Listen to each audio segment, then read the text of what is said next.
On the eve of the college entrance exam in my past life, a score exchange app was downloaded onto everyone's phone in the class. It allowed us to exchange future exam scores for various things. A struggling student exchanged 10 points for 100,000 yuan. A female classmate traded 100 points for beauty rivaling a celebrity and a top model's figure. A rich second-generation student swapped 300 points for business acumen. I was the only one who said something. With something this extraordinary, are you? Sure, there won't be any backlash, but they ended up being the ones discovered. I was bound to the only reset app. With just a press of a button, all their rewards would be cleared to zero, so my classmates directly spent all my points, causing me to be erased by the system. Reliving my life, as everyone excitedly redeemed various items, I stayed silent, waiting until everyone had finished redeeming their points. My hunting time had come. Let's begin.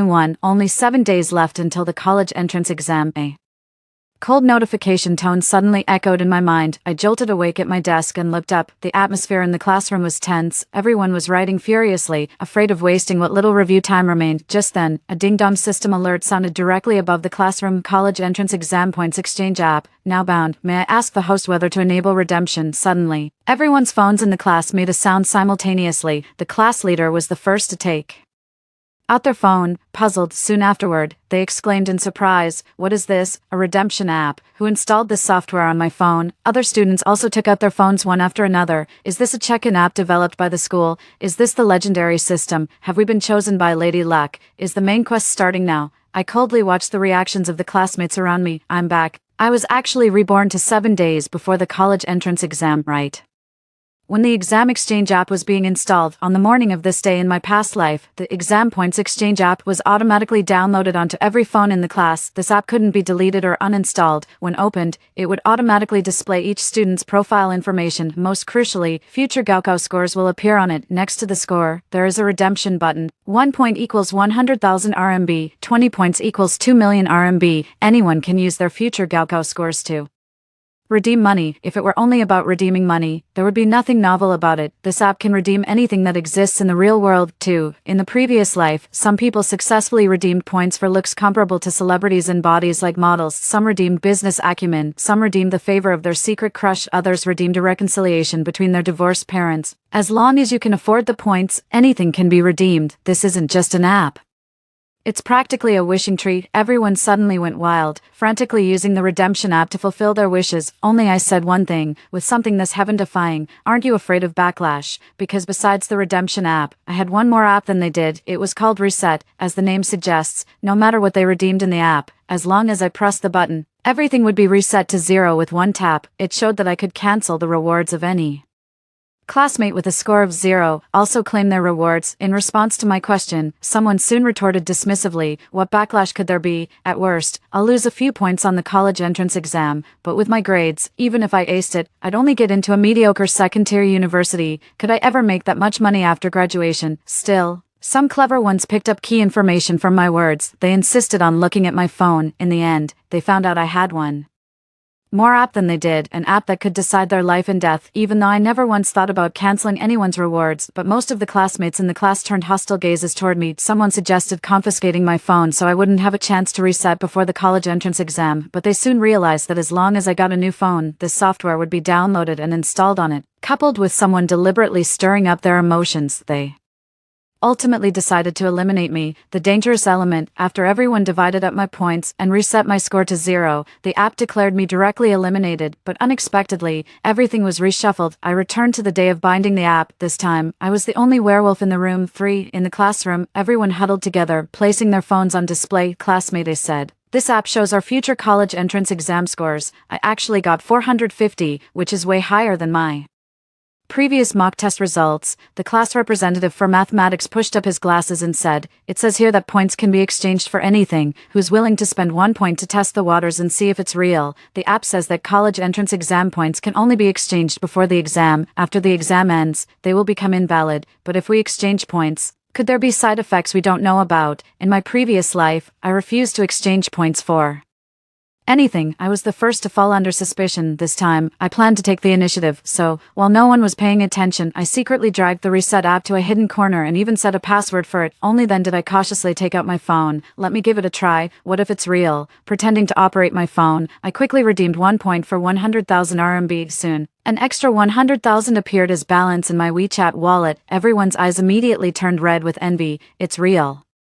It actually works. Everyone was clutching their own phones, excitedly calculating their score and what it could be exchanged for, but there were also a few who remained rational. For instance, the class monitor said with concern, "Before everyone redeems anything, let's be cautious. What if using your points leads to a deduction in your college entrance exam score? It would be fine to exchange scores that exceed your desired university's requirement." Those who took it to heart naturally began to weigh their options. Meanwhile, the students with relatively low exam scores had grim looks on their faces. In the end, Baron, the class's bottom student, said in frustration, "My family can't afford to send me to college anyway. Once the exams are over, I'm heading out to work on a construction site. Besides, my score isn't high enough to get into any university, so I might as well exchange it for money." Ignoring everyone's advice, he directly spent 100 of his Gaokao points, and in an instant, an extra 10 million renminbi appeared in his account.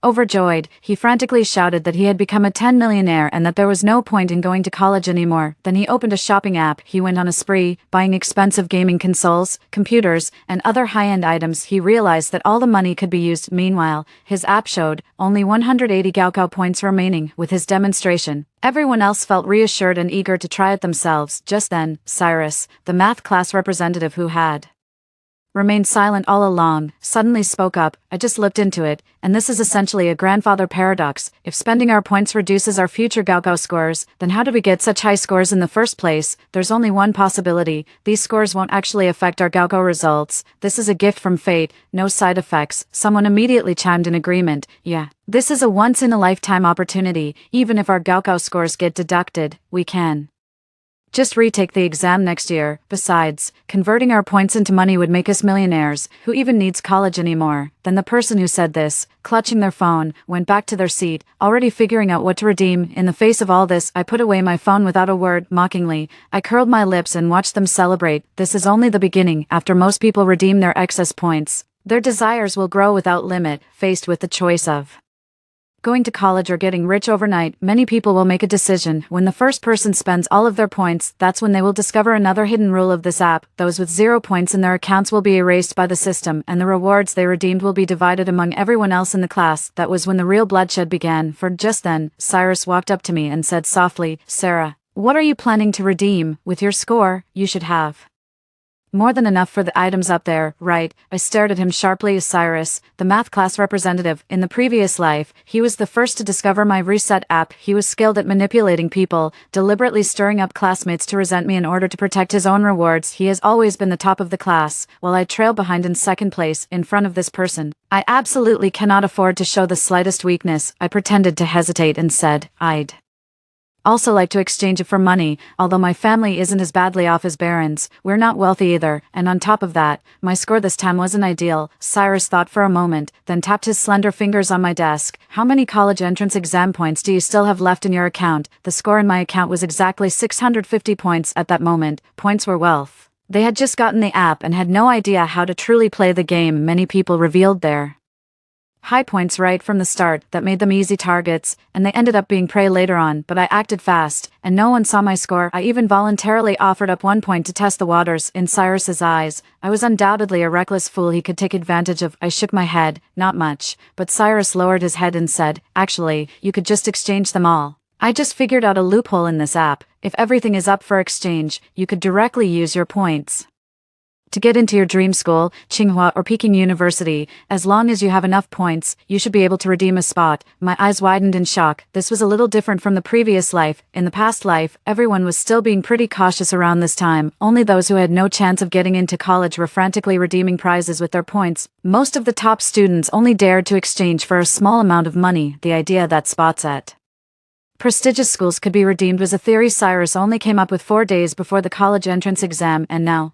in this life, he's brought it up earlier. I put on a surprised look and said, "If that's the case, wouldn't we be able to go to college and make wishes at the same time? I'll have to think about it carefully." Cyrus patted me on the shoulder. His voice gradually grew more ambiguous. "Actually, I've liked you for a long time. I was planning to wait until after the college entrance exam results came out to confess my feelings, but now I don't think I have to. We can redeem slots at Tsinghua University together. As he spoke, he pulled up his own app. It showed that the points needed to get into Tsinghua were only 350. I sneered inwardly. The same trick. Once again, in my previous life, Cyrus was the one who confessed to me first. He discovered the hidden rules of the app very early on, used our relationship as a couple as an excuse to look at my phone, and found my reset app. After all, he was first in the class, and I was second. He had the most points. He wanted to take points from others, and I was his first target. After extracting the information he needed from me, he decisively used other people's votes to divide up my rewards, leading to my elimination by the app. I won't fall for it this time. I didn't dare say a word, just acted shy. Let me think it over. I can't afford to offend Cyrus in advance. I'll have to distract him with other matters. Our conversation was far too blatant. My deskmate Vivi was the first to notice. She frowned, and when she opened her mouth, her tone was dripping with sarcasm. Can't you tell, Cyrus, Sarah isn't into you? Besides, now that there's a points exchange app, Sarah will be rich soon. Of course she'd pick a younger, hunky guy with a better body. Cyrus's face darkened. Actually, Cyrus isn't ugly. He's even considered one of the better-looking guys in our class, but his family is relatively poor, and he's usually so focused on studying that he doesn't pay much attention to his appearance. Naturally, he feels a bit insecure. What Vivi said really hit him where it hurts. Cyrus glanced at her without saying much, only leaving her with, "Give me some time to think it over." Then he walked out of the classroom. Seeing this, Vivi wanted to chase after him, but I stopped her. "Vivi, what did you mean by what you said just now?" "I never looked down on Cyrus. I just think that if he likes me, it's probably because of my looks and figure. He doesn't really know me as a person. I'm not nearly as good as he thinks I am." I deliberately used a fake, sweet, passive-aggressive tone to provoke Vivi. Vivi was my best friend, but in the previous life, she teamed up with Cyrus to betray me simply because she had always secretly loved Cyrus. Then later, she discovered my zeroing app. It was also her idea to suggest to Cyrus that they vote to split my points cleanly, which led to me being erased by the app. As soon as I said this, Vivi was indeed furious. She shook off my hand and said, "Oh please, you just think you're good looking and show off every day. Once I exchange my points for money, I'll fix myself up to look like a celebrity." After the app appeared, Vivi no longer had to suck up to me. The tone also became much more direct, but I tried to persuade her. I didn't mean it that way. Besides, plastic surgery has side effects. It would be great if the app could exchange for good looks and a great figure without any side effects or recovery time. Vivi's eyes flickered. Soon, as if something had occurred to her, she immediately took out her phone, typing on the app. That's right. In her previous life, Vivi had used points to exchange for her appearance and figure. The points required for this were not cheap. One procedure cost 100 points to redeem, but because Cyrus was with me, it provoked her, causing me to be erased by the app. In this life, my words accelerated her redemption. The first day the app appeared, 20% of the class made redemptions. I found a secluded corner. Silently, I opened the reset app on my phone. A leaderboard appeared showing who had earned the most redeemable points. Baron's point consumption is 45%, Vivi's point consumption is 33%, Yang Jin's point consumption is 20%. When the redemption progress reaches 100%, a reset button will appear behind the avatar. I thought about what Cyrus said. Since anything can be redeemed with points, what if Cyrus uses points to find out about my reset app? I must prepare in advance. This is my werewolf card. I must not let anyone discover it. 5. The next morning, surprisingly, not a single person in the class was absent, for no other reason than that the exchange app can only be used in this classroom. This was also a rule deliberately set by the app's developer. It was meant to gather us all together and make us turn on each other. Most of the class had changed their outfits. Even her appearance had changed somewhat, especially when Vivi entered the classroom. Everyone was stunned because she had completely transformed, with a look as dazzling as a celebrity and a figure that rivaled international supermodels, and she walked in right behind Cyrus. She came up to me and looked at me arrogantly. "The exchange system is really useful. I woke up looking like this." I stared at her, sneering inwardly. "In a few days, you won't be ing anymore. Once you start using the app, you've fallen into the devil's trap. No one can walk away unscathed." I pretended to congratulate her. Seeing my indifferent expression, she was a bit displeased. "What did you redeem last night? Why don't I see any change in you?" This kind of mindset is easy to understand. Sudden wealth falls from the sky, and everyone redeems something, but at the same time, they worry that others might have more wealth left than they do. I pretended to be embarrassed and said, "Cyrus had me redeem a spot at Tsinghua University. There's no way my college entrance exam score would get me into Tsinghua, so I might as just well redeem it directly. Vivi's face drastically changed. She immediately took out her phone to check her score. I glanced over and saw that only 200 points remained in her account. Her college entrance exam score was only 480 points. She had spent 200 points on exchanging for looks and figure, and another 80 points were likely exchanged for money. 200 points were nowhere near enough to exchange for a spot at Tsinghua University. Her face darkened, and after a moment, she stared at me with a sneer. Aren't you being an idiot? It takes 350 points to exchange for a Tsinghua spot, which is equivalent to 35 million if converted into money, even if you graduate from Tsinghua. Could you ever earn that much? I shook my head. My aspirations are different. Vivi cursed at me in a strange way. Soon after, he spread the rumor that I used 350 points to get a spot at Tsinghua University. The whole class knew about it in no time. They all looked at me as if I were mentally challenged, and that was exactly what I needed. Only by spreading the news that I had redeemed my points would no one suspect me. Beside me, Cyrus looked at me as if he wanted to say something but held back. Sarah, I haven't redeemed my points yet. I want to wait and see. Use them on the last day before the college entrance exam. But don't worry, I'll get into Tsinghua with you. Sure enough, Cyrus is an old fox. He wants others to test the waters first. It's just a pity that the app won't let anyone slip through the cracks. 6. The third day after the app arrived, everyone received a new message from the app on their phones. All prices have increased by 2 times, and every day thereafter, prices will continue to rise. Originally, 10 points could be exchanged for 1 million RMB. It now takes 20 points to redeem 1 million RMB, and so on. Cyrus's face turned green. Nearly half the class didn't redeem anything. Most were waiting and watching, only redeeming very few points. When Baron saw the message, he was the first to burst out laughing. Some of you were afraid of side effects and didn't dare to redeem, so you wanted others to test the waters. Now you have to pay double to redeem, right? What a huge loss. Just last night, Baron had only 10 points left in his app. Vivi also raised her chin proudly. Tisk, exactly. Luckily, we exchanged ours on the first day. I used 80 points to get 8 million. Anyone who still has points left should exchange them now. If you wait too long, there might be nothing left. There were also some wealthy second-generation students in the class. Originally, he wasn't very interested in exchanging for material goods. Seeing what was happening, he gritted his teeth. He used 300 points to exchange for a super business mind. He said smugly, "You're all fools. If you exchange for money, you'll spend it all sooner or later. But I'm different. My family is already rich. With this business mind, any stock I buy will skyrocket. I'll make even more money in the future." Upon hearing this, almost everyone had a moment of realization. People began redeeming points for skills that benefited themselves, rather than just for money. Some had been secretly in love with a classmate for a long time, but had never received any response, so they used their points to win that person's favor. Others, forced to be with someone because of the app, could only spend points to cancel it out in no time. Most of the points were exhausted. The list of names appearing on the reset app leaderboard grew longer. More and more people ran out of points. Even Cyrus's name showed up. Sure enough, faced with continuously rising prices, he couldn't hold back any longer. But this guy is very shrewd. He has always kept 10 points in his account. I, however, ignored everything else and continued reviewing. I don't need anything. 7. The fourth day after the app descended, the system's electronic voice sounded again. All prices have increased by 4 times, and each subsequent day, prices will continue to rise. Students whose account balance is 0 can vote to divide his rewards.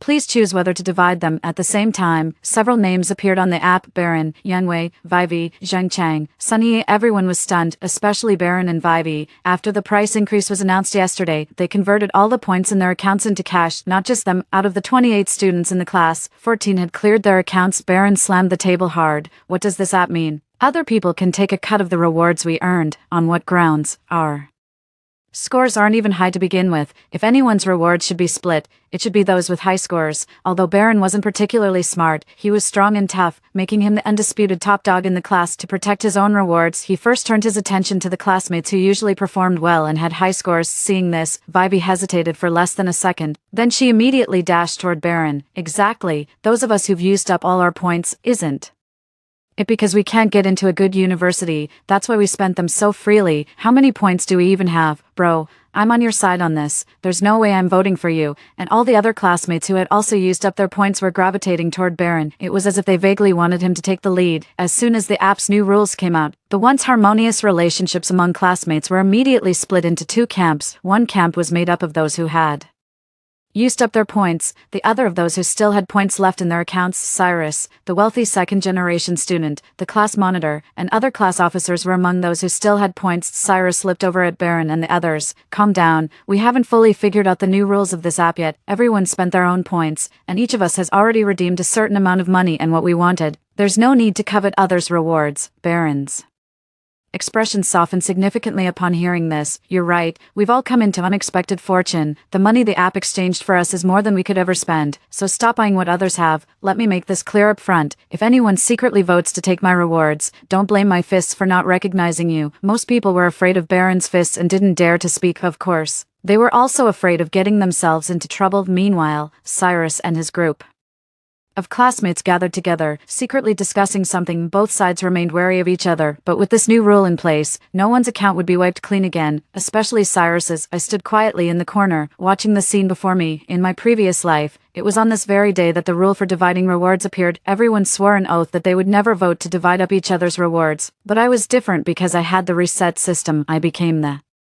first person to be divided against. Soon after me, new victims began to appear. Desire is an abyss that can never be filled. Only this time, I've lived again and mastered the rules in advance. I opened my points redemption app. Besides showing the new rules, I also had an additional notification. Congratulations, during the points redemption app's arrival, you did not use any points and have earned the right of veto. I looked at my name as Sarah. Points consumed, 0%. That's right, from start to finish, I never used any points to redeem anything, starting with the 100,000 yuan that first appeared in my account. This is the New Year's money I had saved up since childhood. I deliberately disguised it as property redeemed with points, but it was just a smokescreen. The veto power, regardless of whether someone later discovers that I have the app to clear points. If someone initiates a vote against me, I can veto it. It's equivalent to having a get-out-of-jail-free card, and this veto power, in my previous life, it originally belonged to Cyrus. In the previous life, Cyrus worried about side effects and never redeemed any points. He made a fortune by sharing in others' rewards. In the end, I obtained veto power on the 4th day, but when everyone cast their splitting votes for me, he chose to abstain. This time, I'll just wait and see who the first unlucky one will be. Cyrus glanced at me from the corner of his eye. Sarah, you still have points in your account, right? You'd better be careful.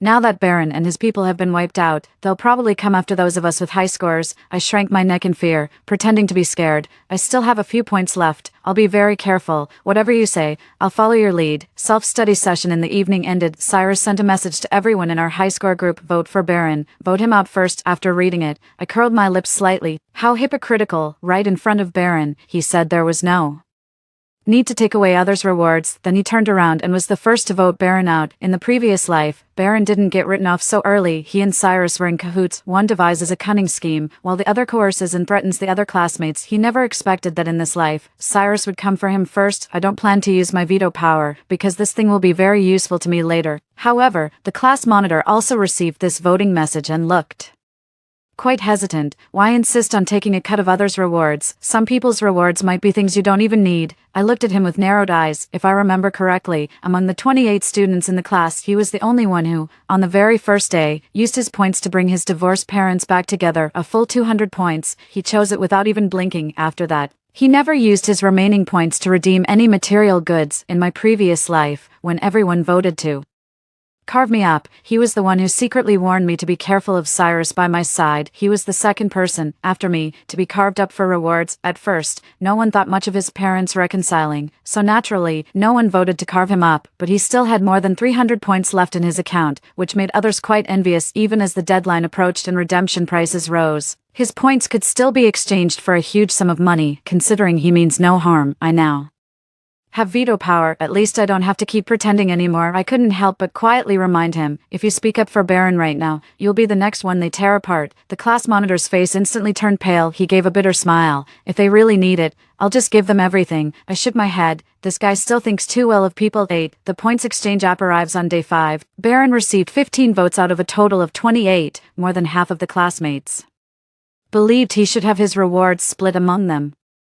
The app has determined that his rewards are revoked. As soon as he entered the classroom, his phone pinged with another notification. At the same time, everyone who had voted found an extra sum of money deposited into their accounts the night before. As long as someone pressed the voting button, a prompt would appear. Are you sure you want to split classmate Baron's rewards? Once the rewards are split, Baron will be erased by the system. It wasn't just about splitting rewards, but also having the Power to erase someone else. This step also discouraged some people. After all, there was no deep-seated grudge, and no need to wish the other person dead. Cyrus, the rich second-generation class leader, along with me, had 14 votes, both the class president and I chose to abstain, but Baron still got caught by a high vote count. What does that show? Even some people in Baron's own faction wanted him dead. I shifted my gaze toward Vivi, who was sitting across from me, her absent-minded expression at that moment clearly marked her as the mole. Meanwhile, Baron's face had already turned ashen. He frantically pounded his fist on the desk. He rushed toward us like a madman. Did you all vote for me? Are you trying to get me killed? Fine, you all talk so nobly, but in truth, you're nothing but vermin lurking in the shadows. With that, he began viciously attacking people on our side. Many classmates were dragged into it as a result, until the system notification sounded again. Punishment for Baron has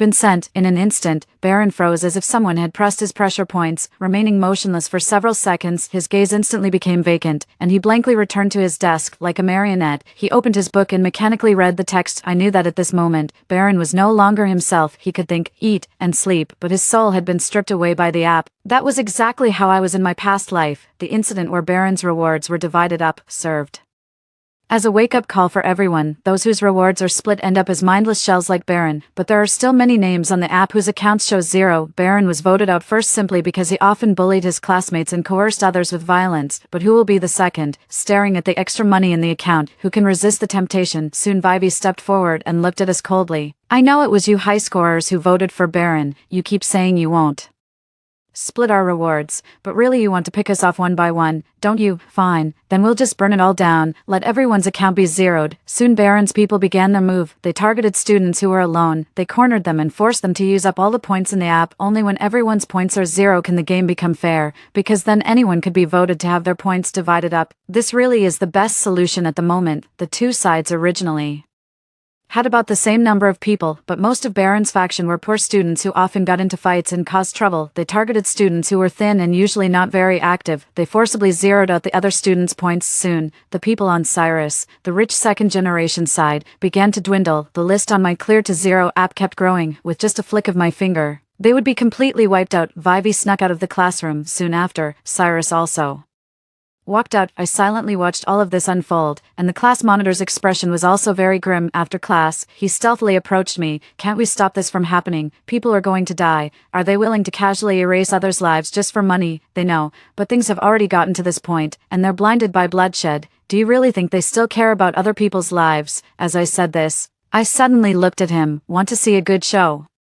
The class monitor was confused. Then I also walked out of the classroom. 9. At the corner of the restroom, Vivi put her arm around Cyrus's waist and whined playfully. I did everything you asked. I pushed Baron out and spread the word about resetting everyone to 0. Now they want to zero everyone out, and I'm really worried about you. Cyrus lovingly put his arm around her shoulder. He said proudly, don't worry, I'll be fine. These people haven't really figured out how to play the app. They have no idea that their lives and fortunes are all in my hands. Vivi, do you really have the reset app? Can you freely take away anyone's rewards? Cyrus smiled and pinched her nose. Given what we are to each other now, how could I lie to you? Just behave, do as I say, and after tomorrow, I'll reset everyone's rewards to 0. Then all that massive wealth will be ours, Vivi said. And what you promised me before about transferring the points to me, was that real? Baron's people have gone crazy. I'm terrified they'll find out I'm the mole. Cyrus, you just need to stay undercover one more day. On the last day, I will definitely transfer the points to you and keep your account from being reset, Vivi said somewhat suspiciously. You can't fool me. Besides, I've been fed up with Sarah for a long time. Tonight, get your people to vote her out. Fine. I secretly ended the video recording on my phone. My mind was greatly shaken. So Cyrus also had the reset app. No wonder he had volunteered to sell me out in the previous life. It was just to protect his own secret. While the two of them hadn't noticed, I quickly pulled the class monitor and hid. Then, after thinking for a few seconds, I anonymously sent the video to the class group using a sock puppet account. Cyrus is going to come after me now. If anyone finds out how many points I still have, even if the points clearing app isn't exposed, I'll be voted on and stripped of them. But once this video is released, I'm no longer the one in danger. Cyrus is, this time, I really want to see how he handles it. Want to be the Wolf King, huh? Meanwhile, the class monitor's expression was hard to read. The reset app. Why does Cyrus have one more app than the rest of us? I didn't say anything, just looked at him. Cyrus holds everyone's lives in his hands. What do you want to do? Tell the others and vote this dangerous person out first. I was actually testing him with this. I need an ally, but if he makes the same choice most people made in the previous life, then he would be no different from Cyrus and the others. My charter of immunity will not protect him. The class leader thought for a long while, then said with a wry smile, "Isn't there any other option, a way where no one has to lose their lives?" I sighed. "There is one way, but no one will take it." "What way?" "Return the items exchanged using the points app to the app, exactly as they were. The only way to truly avoid backlash from the app is not to use the rewards it gives out. This rule is actually quite easy to figure out. That's also why I've always been reluctant to use points for redemption." The class president's expression stiffened for a moment, then he looked at me and said after a long pause, "Send it back to the app." "You know what? I used the app to redeem a reunion for my divorced parents. When I got home and saw them loving each other again like they used to, and the whole family quietly sharing a meal together, do you know how happy that made me? This app is truly amazing." I understood the class president's feelings. A happy family is more important than money, but have you ever considered this? An app this outrageous is already operating beyond the bounds of logic. Even if your parents are back together now, is it because they truly want to be together? Do they still have love between them? They're nothing more than puppets on strings manipulated by the system. After a long while, the class president seemed to come to some realization. He nodded and took out his phone on his own initiative, without hiding it from me at all. He entered the request to return the reward points instantly. His college entrance exam points returned 635 points. After finishing all this, he finally looked at me. "Actually, you've never used your points to exchange for anything either, have you? You see things more clearly than I do." Faced with such a huge temptation, I couldn't resist it. "That's not true. I had simply already gone through all of this in my previous life." The class monitor decided to tell the whole class about this matter. "Let everyone make their own choice." I sighed helplessly. Even knowing this way, no one would use it. 10. The 6th day since the redemption app arrived, 22 people have already had their accounts cleared. Their faces were full of resentment, and they eyed each other with suspicion. Cyrus stood at the very top of the podium, with Vivi by his side. "All of your accounts have now been cleared, and everyone will be voted out. Don't think we're on the same level. I know you've all seen the video someone posted in the group. That's right, I have one more app than all of you. I can wipe out everyone with one click, no voting needed. Don't even think about trying to grab my phone, because you're welcome to test whether your hands are faster than my finger pressing the button." At that moment, among the 28 people in the class, 22 had become Cyrus's captives. Now only Cyrus, the rich second-generation kid, the class monitor, and I remained the rich second-generation kid. Was smart. He had already hired 2 classmates to act as his bodyguards. They banded together to avoid being forcibly zeroed out by others. Now only 6 people still had points in their accounts. Everyone was eyeing Cyrus menacingly. The class monitor and I walked in right at that moment. Cyrus furrowed his brow and gestured for me to come over. "Sarah, come here. Now that I have the app that holds everyone's life and death in my hands, I can keep you safe." "Bullshit safety," he probably wants to be the first to kill me. I crossed my arms over my chest and stood still by the door. The class monitor nervously stood in front of me, shielding me. Seeing this, Cyrus's expression darkened. He gave the class monitor a long, deep look, then he announced again, "From now on, I make the rules. Don't worry, we're all old classmates here, so I won't just wipe anyone out. We're a class, and honors and rewards should be shared together. Now, everyone take out your phones. I'll have Vivi register each person's redeemed rewards one by one, then we'll decide whose rewards to take. That'll be the optimal choice." Cyrus's move was utterly ruthless. Priority would be given to taking rewards that had been exchanged for money. As for the other random rewards that weren't worth taking, those people would end up under his control, doing whatever he said. The others, pressured by the zeroing app in his hand, had no choice but to take out their phones and register all their rewards. When it was the class president's turn, he just couldn't hold back. "Everyone, calm down. This app is the devil's fruit. Don't sink deeper into it. As long as you return all your redeemed rewards to the app, nothing will happen," Cyrus said sarcastically. At a time like this, does the class president really think anyone will still believe that? What's the difference between returning the rewards to the app and having them wiped out? Everyone has put in sweat and effort. Surely the class president isn't trying to pocket everyone else's rewards. Soon, murmurs broke out among the crowd. "Classmate B, exactly, how are we supposed to return things now? I redeemed over 10 million, bought a villa, a luxury car, ate, drank, and had fun. I've already spent several million. How can I return that?" "Classmate A, I redeemed growing 20 centimeters taller. How do I return that? I don't want to be a shorty again." "I'm not giving it back, Cyrus. As long as you don't wipe me out, I'll be your dog, ready to come whenever you called." Most people couldn't return what they had taken. For various reasons, a smaller group believed that as long as they stuck close to Cyrus, they would stay out of trouble. Sure enough, the opportunity was right in front of them, yet no one would cherish it. Cyrus tapped the desk with his finger, and immediately everyone fell silent. "You're truly selfless, class president. You've got quite a few points, haven't you? In that case, let's use you to test the new rules. Everyone, vote." The class president out. Now everyone whose account was cleared had become Cyrus's lackeys, eager to show their loyalty. Almost all of them pulled out their phones to vote against the class president. The class president looked at the crowd in disappointment, then turned to me with a bitter smile. Husha said goodbye. I watched the scene in silence. Also took out their phone. Use veto power. I clicked use. The voting system operates once in the morning and once in the evening. The penalty is distributed the next day. The class president was voted out, and I vetoed it, but everyone else, including Cyrus, thought the class president was doomed to die the next day. Soon it was my turn. I refused to take out my phone to register for the reward. Vivi is now Cyrus's favorite, and she led a group of other students to surround me. Everyone else has registered. Why are you the only one refusing? You must have exchanged a lot of money. After all, you have a high score. I remained unmoved. I just gave her a cold stare and smiled. Yeah, I exchanged a lot of money. I just won't register. Go ahead and vote me out if you've got the guts. It was the last day anyway. I was done pretending. Time to reveal myself as the werewolf king. Vivi looked at me with a venomous glare. Soon after, she let out a cold laugh. Since you're asking for death, don't blame me for being ruthless, Cyrus. Just wipe her clean. I chuckled lightly. You can vote me out if you want. It's not like you have any credits in your account anyway. Tomorrow, you'll be the one to die.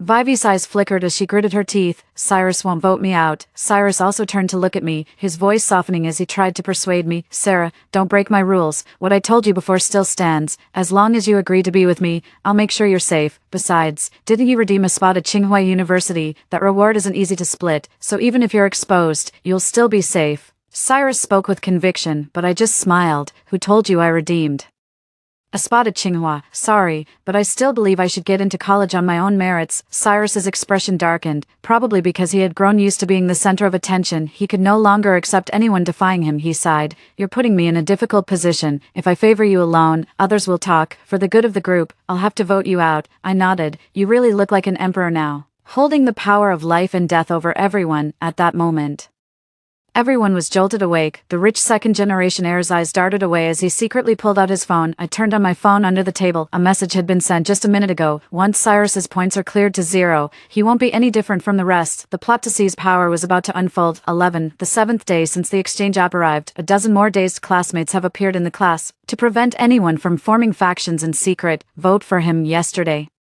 They were all zeroed out by Cyrus. They turned into dull puppets, seeing that the class president and I were fine and looked perfectly clear-headed. Cyrus stroked his chin. Looks like my guess is right. People with points in their accounts won't get voted out. Not at all. That's just because I used my veto power. I only managed to save the class president and myself. The rich second-generation kid had clearly noticed this rule as well. He stood up, hands in his pockets. Everyone see that. The class president and Sarah were both voted out yesterday, but they're fine. What does that tell you? People with points in their accounts won't get voted out. Cyrus has the reset app now. He can shut us down anytime and take our rewards. Shouldn't we do something? Are we really going to let him have the upper hand? No, only 6 people still have points in their accounts, counting those who weren't zeroed out by Cyrus. There were 8 people in total. Apart from the class leader, Vivi, and me, there were 5 people around the rich second-generation guy. They rushed at Cyrus in a flash. Cyrus seemed prepared and quickly moved to press a button on his phone. But just then, Vivi, who was beside him, seized the moment. She snatched Cyrus's phone and walked over to the rich second-generation guy. She quickly used her phone to clear all the points in Cyrus's account. Then she looked at him with a playful smile. Sorry, Cyrus, but when my life is in someone else's hands, I still feel a bit uneasy. I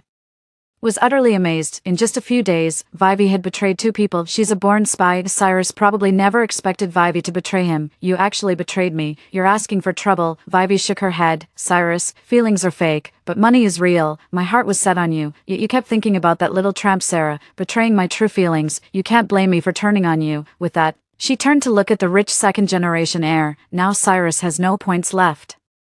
Just like us, everyone can vote to kick him out. The rich second-generation heir also acted like a victor, becoming Cyrus's replacement. Cyrus sneered and quickly retreated to the window. He pulled a new phone out of his pocket. I knew you bitch, would betray me. I've been on guard against you for a long time. You think you can take me down? The reset app can only be operated by me. Any phone in my hands will be reinstalled. You really thought I had no backup plan? As he spoke, he quickly tapped Vivi's reset button. A maniacal laugh spread across his face. If we're going to die, we might as well die together. Vivi was also stunned. She probably hadn't expected that Cyrus still had another phone. He had even figured out the hidden rules. Seeing that Cyrus was about to continue tapping others' reset buttons, that's when I pulled out my phone. Cyrus, haven't you considered that you're not the only one who has the reset app? Get ahead of him. I pressed reset on his name. This was the Only time I ever used that button, reserved solely for Cyrus, with Vivi. I just chose to trick her into spending her points early. I never expected the two of them to tear each other apart like dogs. Soon, the remaining people all received Cyrus's reward in their accounts. Cyrus's expression completely collapsed in an instant, and he looked at me with dawning realization. So that's how it is. You've been pretending to be the pig in order to eat the tiger. You're the real wolf after all, he smiled. Riley, as the group of rich second-generation heirs swarmed him, they immediately tied his hands and feet to prevent him from using the app again. Faced with all this, I did nothing to stop them until the rich kid's gaze turned to me. So you're the one who sent me the message. I chuckled softly and said, that's right, it was me, and don't bother trying to grab my phone. I've been keeping an eye on the time. In 1 minute, this app will become completely useless. It's useless even if you try to get others to vote against me. I have the right of veto. I'll always be safe. The rich second-generation heir fell silent. He found a seat, sat down, and crossed his legs. Don't worry, let's cooperate. The rest of us have already accumulated quite a few rewards in our accounts. We don't need your share. You don't touch me, and I won't touch you. We all get through this day in peace. Deal. The class monitor had been watching us from the sidelines the whole time. Only then did he slowly walk over to me. He looked at me with complicated emotions in his eyes. Was it you who saved me yesterday when they voted against me? I nodded but did not deny it. He quietly said thank you. Just then, a loud electronic alert sounded throughout the classroom. The Gaokao Score Redemption app is completely invalid. Humanity's 289th instance ends. Survivors, 6 people. Experiment failed. Number of people who did not use the redemption app. All accounts reset to 0. Those who used the redemption app will receive the ultimate punishment. Those who did not use the redemption app will receive support for the Gaokao. Wishing all Gaokao students success and a place on the honor roll. This time, the expressions of the few remaining people all changed. I sighed. I had already expected this. Had they never noticed? Ever since this exchange app appeared, the teacher had not shown up. No one in the school stopped their bizarre behavior. It was just that everyone's 5 senses had been clouded. No one realized anything was wrong. 12. The day of the college entrance exam.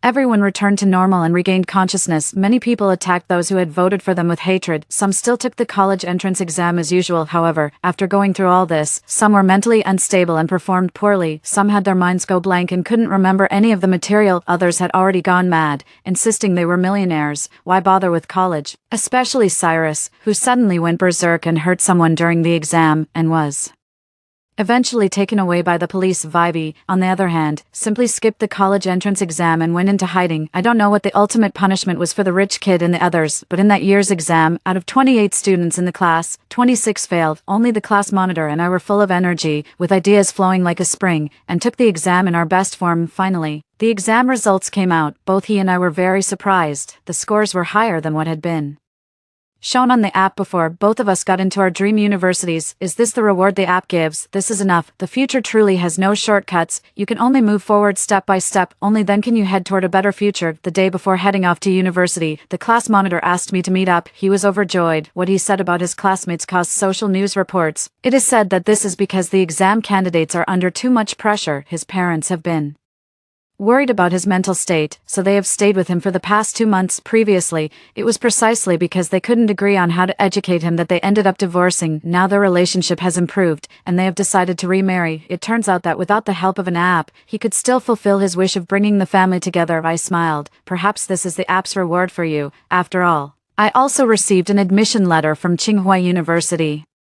The two of us smiled at each other. Not until the following year, my cousin came to my house and used my room to prepare for the college entrance exam. I noticed that a new app had also appeared on her phone. The gray college entrance exam points exchange app lit up again. The 290th college entrance exam horror instance has been successfully activated. Searching for the next group of hosts. Copy named. The looped college entrance exam countdown. App binding successful. A look of fear immediately appeared on my face. The end. Story 2. The day before my wedding, I became the victim of a violent hospital incident. My hands were slashed over a dozen times, severing 3 fingers. I could never hold a scalpel again. Years of grueling medical training gone to waste. My family even gave my marriage arrangement to my stepsister, Serafina. Just as I was in the depths of despair, Felix proposed to me. He also provided me with the best possible medical care, but on our wedding day, I accidentally overheard a conversation between him and his best friend, Felix. If only you hadn't ruined Ren for Serafina's sake. I heard that the eye surgery you need can only be performed by Ren and her mentor in the entire country, but her mentor became unable to operate last year due to old age. You've essentially destroyed your own hope with your own hands, Felix said nonchalantly. As long as Serafina can marry the one she loves, I wouldn't mind going blind. My mind went completely blank, but the Next second, I regained my composure and turned to leave. Then, on the way to pick up the bride, I grabbed the steering wheel and drove off the bridge. When I opened my eyes again, I found myself back on the day of the hospital violence incident, staring at the queuing system on the screen and my completely unharmed hands. I instantly realized I had been reborn. Reborn on the very day I encountered that violent patient in my previous life, in my past life, while I was conducting an ophthalmology consultation. A glaucoma patient attacked me, mercilessly slashing me 24 times with a cleaver, but strangely enough, he rarely aimed for my body. Instead, he viciously targeted my hands. In the end, my arms sustained 9 stab wounds, severing all major nerves in both hands. Both my hands sustained 8 stab wounds, with 3 fingers severed from my dominant left hand. Despite the hospital's immediate emergency intervention, my hands, the most vital tools of my surgical career, were permanently destroyed. The moment I learned of my permanent hand disability, my composure shattered completely. Ever since I was a child, I've aspired to become a surgeon to protect my hands. I've always avoided lifting heavy objects. After getting into medical school, I always had a book in hand while still making sure to strengthen my upper body. I take such meticulous care of my hands. They're my most important tools, but it all came crashing down because of a violent hospital incident. The day after it happened was supposed to be my wedding day with my fiancé Silas, but my family saw me as damaged goods. They went behind my back and arranged with Silas's family to give my marriage arrangement to my stepsister Serafina. Instead, I became the black sheep of the family. Just as I was drowning in despair, Felix proposed to me. Gazing at me tenderly, he said, "Ren, marry me. I'll find the best doctors in the world to heal your hands." Felix actually pursued me for several years, but our families had already arranged a marriage alliance, and for me, dating would only take away from my medical studies, so I turned him down many times. Yet I never expected Felix to step up when I needed help the most. They say adversity reveals true friendship. I was deeply moved by Felix's attentive care. That's why I said yes to his proposal, but I never could have imagined, on our wedding day, I accidentally overheard his conversation with his best friend and learned the truth about what happened. Back then, that hospital disturbance was actually orchestrated by Felix all along. The person he truly loves is my stepsister Serafina, but Serafina's heart belongs to my fiancé Silas, so to clear the path for Serafina, he had me disabled to make both families accept her marriage to Silas later. Out of some twisted sense of guilt, he proposed to me. When the truth hit me, my mind went completely blank in an instant, but I've always been emotionally reserved and steady, rarely given to mood swings. So after the initial shock wore off, I quickly composed myself and walked away. Then, with a calm expression, I got into the wedding car with Felix. Shortly after the wedding car entered the Cross River Bridge, I suddenly stood up and lunged for the steering wheel. The expensive wedding car instantly swerved, crashing into the guardrail with a bang before plunging off the bridge. As the vehicle plummeted, Felix stared at me in horror and roared, "Ren, have you lost your mind?" Without a word, I tightened my grip on the scalpel and stabbed him. After my hands were crippled, I endured 5 long years of rehabilitation and multiple surgeries before I could finally hold a cup again, and I have Felix to thank for all of this. I won't rest until he's dead. The next moment, the wedding car plunged into the river and quickly sank, but I never imagined I'd get a second chance at life. Remembering the agony I endured in my past life, I immediately composed myself, rushed to the door and locked it from the inside. Then I exited through another way and grabbed a fire extinguisher.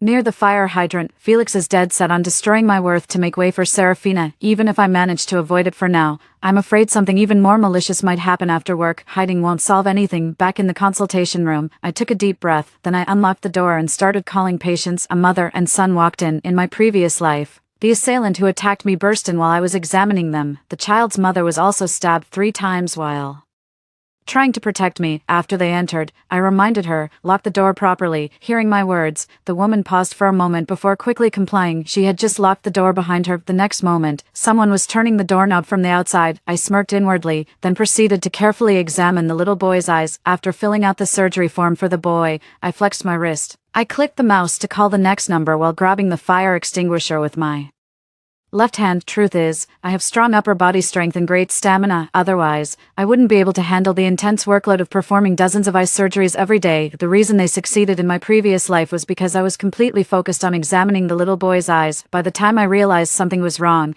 it was already too late. The sharp kitchen knife came slashing down at me mercilessly. Even though I jerked my left hand back immediately, 3 of my fingers were still sliced clean off. The moment my finger was severed, my mind went completely blank. Despite normally being level-headed, giving my attacker another chance to strike me, it was only when the child's mother screamed and shoved me aside that I dodged the second blow. Had that slash landed directly on my wrist, my entire hand would likely have been chopped off. I watched helplessly as the child's mother got slashed while trying to protect me. I immediately grabbed the medical chart from the desk and threw it at the assailant, buying time for the mother and child to escape. It was clear the attacker had come for me. He charged at me wildly without hesitation, with no means of self-defense in the consultation room. I desperately dodged but still suffered 24 stab wounds from him. I only managed to escape when other waiting patients heard the commotion, rushed in, and subdued the attacker soon after. The examination room doors swung open. A man with dull, vacant eyes entered and immediately locked the door behind him. He then turned around and pulled a sharp kitchen knife straight from inside his padded jacket. After giving me a menacing grin, he swung at me without a word, but this time I was prepared. With a fire extinguisher in my left hand, I pushed off the desk with my right. My swivel chair immediately carried me away from the desk. Clearing a small space in front of me and dodging the assailant's first strike, I shot up from my chair and aimed the fire extinguisher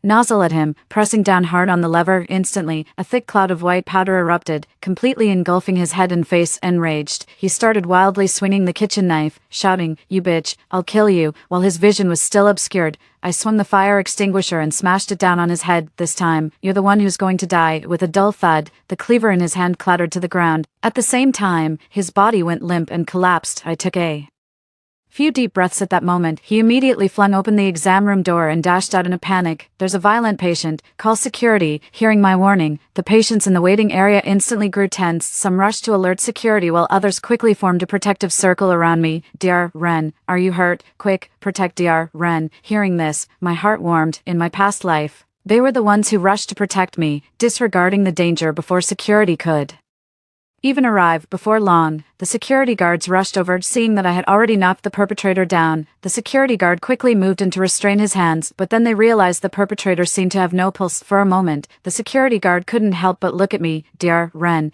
I think he's dead." Hearing this, I immediately feigned shock and said, "How could this happen? Get a stretcher, quick. Take him to the emergency room right now." Upon hearing my words, the patients around me immediately chimed in. "Dr. Ren, why are you still helping him? He tried to kill you, too." "Exactly, Dr. Ren, why show kindness to someone who's harmed you? Just let this kind of person die." I shook my head and declared with conviction, "All lives are equal. Even if he intended to kill me, I have no right to decide whether he lives or dies." I then stepped forward to help examine the prisoner's pupils. Within seconds, the prisoner was rushed to the emergency room. I followed along and waited by the door for the outcome. About 10 minutes later, the police arrived and asked me to explain what had happened. I calmly recounted the entire incident without showing any emotion. When the officer asked why there was a fire extinguisher in the examination room, I replied nonchalantly, "It was just a coincidence. During the consultation, I smelled something like burning wires and got concerned, so I grabbed one from nearby." At that point, a hint of fear crept into my voice as I added, "Thank goodness I did, otherwise, I'd have been stabbed to death today." Just then, the door to the emergency room swung open. The emergency doctor shook his head at us. The patient was struck in the temple by a heavy object. "We did everything we could, but couldn't save them." His words left me utterly stunned. "They're gone. I only hit him once, that's all." The officer immediately reassured me. "Dr. Ren, there's no need to worry. This falls under self-defense, but we'll need you to come with us to the station to complete the necessary procedures." I nodded with a somewhat dazed expression. "Okay." It wasn't until we entered the police station that I finally let out a sigh of relief. As long as I stay here for now, Felix won't be able to make a move on me before tomorrow's wedding. When my father found out I'd been involved in a hospital disturbance and had killed the perpetrator, he immediately called me. Then he said coldly, "Ren, even though it was self-defense, you still took a life. The Silas family is likely to hold that against you.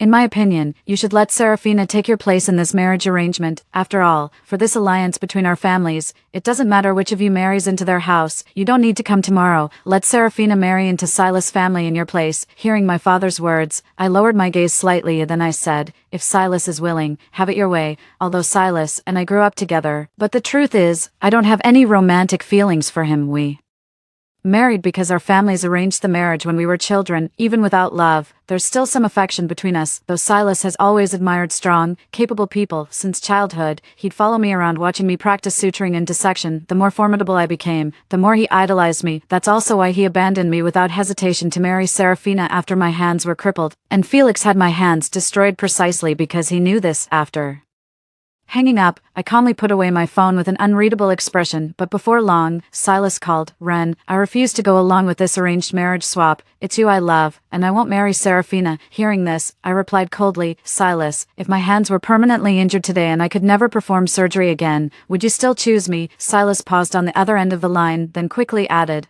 "But you're perfectly fine now, aren't you, even if you really couldn't practice medicine anymore, it wouldn't matter to me. I let out a soft chuckle at that. Silas, stop fooling yourself. We've known each other for nearly 30 years. We both know exactly what kind of people we are. You should know, if we hadn't been betrothed since childhood, I would never have gotten married. Since neither family is satisfied with me now, let's call off our engagement. If we don't break off the engagement now, God only knows what other cruel things that lunatic Felix might do to me. Silas immediately protested urgently. No, at that point, I cut him off directly. You quite enjoy Serafina's admiration and affection, don't you, Silas? Just because I turned a blind eye before doesn't mean I was actually clueless. Don't contact me again. I have no interest in marriage. With that, they hung up directly. The female officer nearby was looking at me with a sympathetic expression. Dear Wren, are you all right? I gave her a faint smile. I'm fine. Is there anything else you need from me? She shook her head. No, you're free to go after signing here. As I signed, I asked, would it be possible for me to stay at the station tonight? To be honest, I think I'm getting a bit paranoid. I can't shake the feeling that the moment I step outside, there'll be people waiting to attack me. The policewoman looked at me sympathetically and said, of course. Would you like us to arrange for someone to provide you with psychological counseling? I shook my head.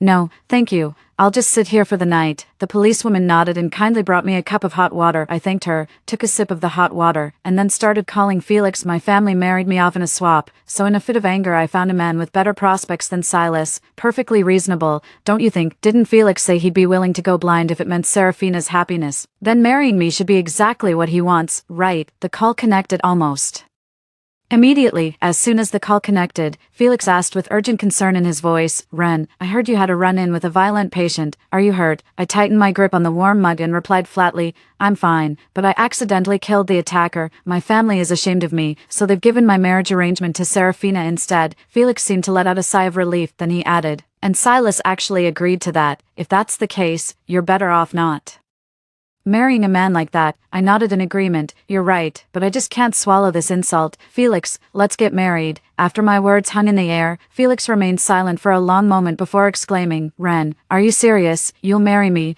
I gave a quiet murmur of affirmation. Great. Where are you now? I'll come find you right away. Gripping my phone tighter, I replied, no need. Let's wait until after Silas and Serafina's wedding tomorrow to announce our engagement. Felix agreed without hesitation. Absolutely, don't worry, I'll make sure you have the most spectacular wedding when you marry me. All right, goodbye. With that, I hung up the phone without another word. I knew Felix wouldn't be able to refuse. He must think that once I marry him, he'll have me under his thumb, and I won't be able to interfere with Serafina and Silas's relationship anymore. Funny. I was thinking the same thing. Only by becoming his lawful spouse can I be the one to make decisions for him when he's on the verge of blindness. Isn't he willing to go blind just to ensure Serafina's happiness? Then I'll grant him his wish. The next morning, I waited until the wedding had begun before having Felix pick me up at the police station entrance. Seeing I'd spent the night at the police station, he frowned with deep concern and said, Wren, you were stuck at the station all night. Why didn't you call me to bail you out? I replied calmly, there was no need. I felt like there were people everywhere who wanted to hurt me, and I didn't feel safe anywhere else. That's why I stayed at the station. Hearing this, Felix looked guilty and couldn't meet my eyes, but he quickly added, don't be afraid, I'll protect you from now on. I gave a non-committal and said, let's head to the hotel. Felix nodded, then we leisurely drove to the wedding venue. By the time we arrived, Silas and Serafina's wedding ceremony had already concluded. Silas looked at me with a mix of excitement and guilt. Serafina eyed me warily and warned, Sis, Silas is my husband now. You're not here to cause trouble, are you? At that, I gave a faint smile and linked arms with Felix. You've got it all wrong. I came today just to let you know that Felix and I are getting married. Silas's expression darkened upon hearing that. My father, however, was beaming with excitement. Wren, is that true? Felix then nodded to my father with a smile. It's true, Uncle. Wren has agreed to marry me. My father immediately clapped his hands joyfully. Wonderful. Our Wren has always been exceptional since she was little. It's truly wonderful that you two are together. Silas couldn't help but interject. Wren, you're not telling me you've had your eye on Felix all along, and that's why you don't want to marry me? Seeing Silas trying to turn the tables on me, I gave a faint smile. Silas, do you really want me to spell out the reason in front of everyone? Seeing the situation escalating, my father quickly stepped in to smooth things over. Wren, Don't talk nonsense. It was always Serafina who was meant to marry into the Silas family. Silas is just spouting drunken nonsense. Then he nervously looked at Felix and said, Mr. Felix, please don't misunderstand. Silas and Ren have just been close friends since childhood. That's all. Felix smiled dismissively and said, I understand, uncle. Meanwhile, Serafina looked at Felix with a somewhat resentful expression. In her eyes, even if I couldn't marry Silas, I still wasn't good enough for Felix, though she loved Silas more. It was undeniable that Felix was dozens of times better off than him, but I ended up marrying a man even more accomplished than Silas, which of course she couldn't stomach. Felix, however, couldn't bring himself to look at Serafina, afraid his eyes might betray the love he held for her. Seeing this, I sneered inwardly, in this lifetime, none of you will get off easy. In his rush to marry me, Felix soon made a sincere gesture by offering a betrothal gift worth over 100 million. It was only natural that Felix and I went to the Civil Affairs Bureau to get our marriage certificate. After getting our marriage license, I told Felix, I've had to postpone quite a few surgeries recently, so I'll likely be very busy for the next couple of weeks. I won't be moving back to the old house with you for now. Understanding. Felix nodded and dropped me off at the hospital entrance. Having temporarily reassured Felix, I felt at ease and threw myself into my work at the hospital. My appointment slots are notoriously hard to secure. After we got married, someone in Felix's social circle reached out to him, asking if I could perform my surgery for their family member. Felix tentatively asked for my opinion. I gave a slight nod and said, as a favor to you, I'll squeeze them into my schedule. I never take appointments from scalpers under normal circumstances. Otherwise, patients from average income families wouldn't stand a chance against the wealthy. Seeing my agreement, Felix visibly relaxed. Thank you, Ren. This client is a crucial business partner of mine. He's even willing to give me an extra percentage point in profit if you can cure his mother's blindness. I gave a non-committal hum. Understood. I'll do what I can. Felix smiled, then suggestively brushed his fingers against my cheek. I took a cold step back, evading his touch. I have 80 surgeries scheduled for tomorrow, so I'm turning in now. If you need anything, feel free to ask someone else. I don't mind at all, but laying a finger on me, that's never going to happen. The only reason I didn't poison him was my incredible self-restraint. Felix's expression tightened when he heard what I said. Ren, what do you mean by that? We're already married, he said, tightening his grip on my hand. I didn't move, just looked at him calmly. Sorry, I have a low libido. If you regret marrying me, I can leave with nothing. Felix's expression froze. He sighed helplessly. But you can't expect me to go find another woman, Ren. Don't you have even the slightest bit of affection for me? I replied bluntly. You have excellent proportions. The only version of you I appreciate is the one lying on the operating table. As for anything else, I'm sorry, but I have no interest in romantic entanglements. It's getting late. I'm going to rest now. With that, I pulled my hand free and turned to retreat to my room. The moment I entered, I rushed to the bathroom and scrubbed my hands over a dozen times before I was satisfied, but I know Felix would never divorce me. For wealthy families, access to top-tier medical resources is even more precious than money or power. We're all human. Getting sick is simply part of life. Not only am I the top ophthalmologist, but my connections in the medical field are something Felix's family could never match. Once Felix gets a taste of the benefits I bring, he won't be able to let me go. My hands will be perfectly safe too. Later, an overseas business partner who learned I married Felix came begging for his help to connect with another top medical expert in the country. As a last resort, Felix cautiously approached me. I nodded without hesitation. No problem. The person he mentioned happens to be my professor's junior colleague. I'll ask my professor for assistance later. Only then did Felix let out a sigh of relief. Then his gaze turned somewhat inscrutable as he stared at my hands. After all, who isn't afraid of death? The more wealth one accumulates, the more one fears death. He probably never imagined these hands of mine could bring him so much benefit with such ease. Truth be told, both the Silas and Wei families had previously tried to gain advantages through me, but I firmly turned down every single one of their propositions. After resolving the issue with the overseas partner, Felix's international expansion proceeded much more smoothly. Now he wouldn't dare underestimate me. When he hinted at that kind of arrangement again, I said bluntly, Felix, you should know I've never used personal connections to do favors for anyone. I even turned down my own father when he came asking. I keep making exceptions for you because I feel guilty about not being able to sleep with you. If you keep this up, we might as well get a divorce. Hearing this, Felix quickly said, Ren, I'm sorry. I just couldn't help myself. I looked at him calmly and said, I know. After all, you have your physical needs too. I'll be staying at my apartment tonight. Tomorrow I'm heading abroad for a conference and won't be back for about 2 weeks.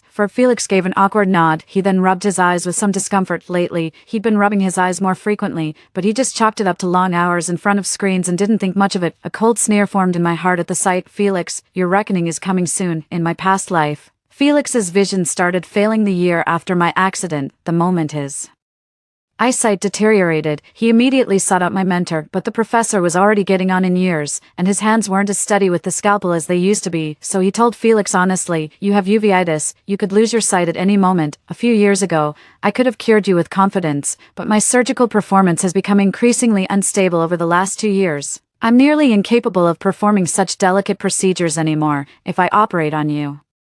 Now, the success rate would only be about 30%, with a sigh, the professor added, if only Ren hadn't had that accident, with her as the lead surgeon, you'd surely recover. Unwilling to gamble on those 30% odds, Felix sought out another top ophthalmologist, but within 5 years, his eye problems resurfaced, yet at the time he remained unconcerned. Believing another surgery would restore his vision completely, that's why he dared claim even blindness wouldn't bother him, little did he know, uveitis could actually cause him to go blind.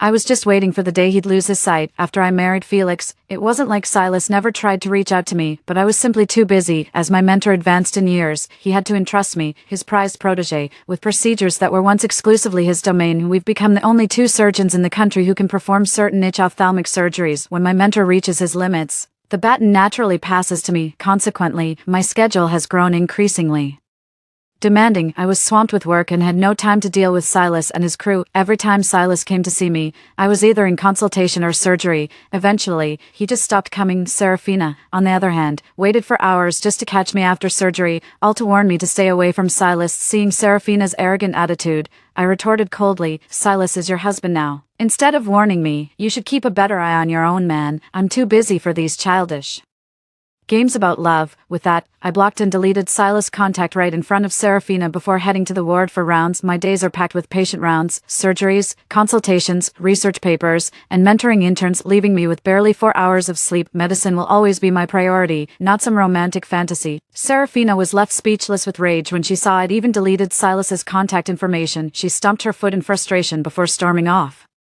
That very evening, Felix called me. Ren, did Serafina pay you a visit today? I let out a cold laugh at his words. Yeah, what, you like her too? Came to warn me to stay away from Silas. Felix was left speechless by my retort. He quickly added, that's not what I meant, I'm just worried about you. Do you really think I don't know how busy you are every day? Hearing this, I retorted coldly, if you know I'm busy, why bother me with such trivial nonsense? You're well aware that my relationship with the family is strained, and with Serafina it's even more distant. Don't bring her matters to me again. Truth be told, I couldn't care less whether my father remarries or not. The arrival of Serafina and her mother makes no difference to me either. Before my mother passed away, she had already secured everything that rightfully belonged to me. No one can take it away. Growing up, I never minded that my father favored Serafina, his stepdaughter, more than me. After all, I discovered my passion early on. Just flipping through anatomical diagrams excites me every single day, but Serafina, God knows where she picked up those manipulative tactics, constantly putting on waterworks in front of my dad, insinuating that I'd been bullying her. But when I calmly dissected a few rabbits and made plaster skulls right in front of her, she finally got the message. Never dared to pull any more stunts around me after that. What I never expected was how deeply infatuated she'd become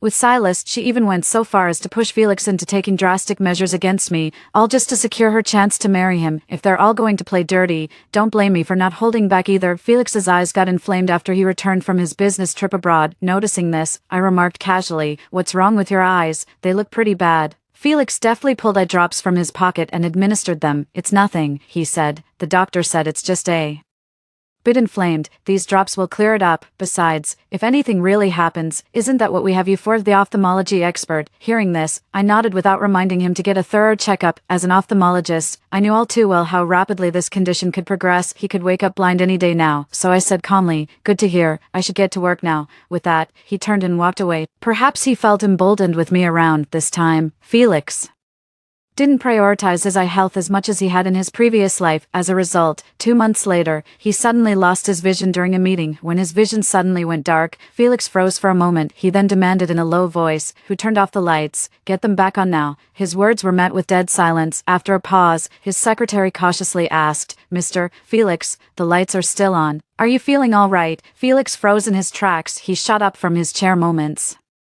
later, but being unable to see, he slammed right into the conference table and took an awkward stumble. At the sight of this, everyone in the conference room panicked. Mr. Felix. It was then that Felix realized he had lost his sight. Panic washed over his face as he frantically looked around. My eyes. Quick, call my wife. But I was in surgery at that moment, with my phone on silent, so I missed his call. The secretary had no choice but to rush Felix to the hospital where I work. I didn't know Felix had suddenly gone blind until I finished the surgery I was performing. Upon hearing this shocking news, I rushed over immediately. After examining him, I asked in astonishment, "How did it get this bad? You told me it was just a minor inflammation." At that moment, Felix gripped my hand desperately, as if clutching a lifeline. "I don't know what happened. I just suddenly went blind. Ren, you can save me, right?" "I know you can. Let me give you a thorough examination first," I said calmly. Felix nodded eagerly. After the examination, I looked at Felix with a heavy tone in my voice. "It's uveitis, and it has already led to complications. You need to undergo surgery immediately." 5. Felix immediately responded, "Then let's do the surgery." Hearing this, I said, "But your condition is quite severe and complex, and I can't guarantee absolute success. Perhaps it would be better to have my mentor handle it." Felix nodded fearfully. "My mentor will be here shortly." After the examination, they reached the same conclusion as I did. With neither of the two industry experts fully confident in curing him, Felix grew even more uneasy. After much deliberation, he still chose to have me perform the surgery on him. I hesitated for a long moment before saying, "I'll do my best, but I have to be upfront with you. I only have a 20% chance of success. If it fails, don't blame me." Felix's face darkened, but he still nodded with great difficulty. I performed emergency surgery on Felix, and the bandages were removed a week later. A week later, Felix regained his sight. The moment he saw light again, Felix was overwhelmed with emotion. He gripped my hand tightly and said repeatedly, "Ren, thank you. Thank goodness you were here." I gave a faint smile. "The surgery seems successful, but you still need to be careful with your eyes to avoid a relapse." Felix nodded repeatedly in assurance. Little did he know, I had tampered with the procedure during the operation. This would be the last light his eyes would ever see, due to the heavy workload at the conglomerate.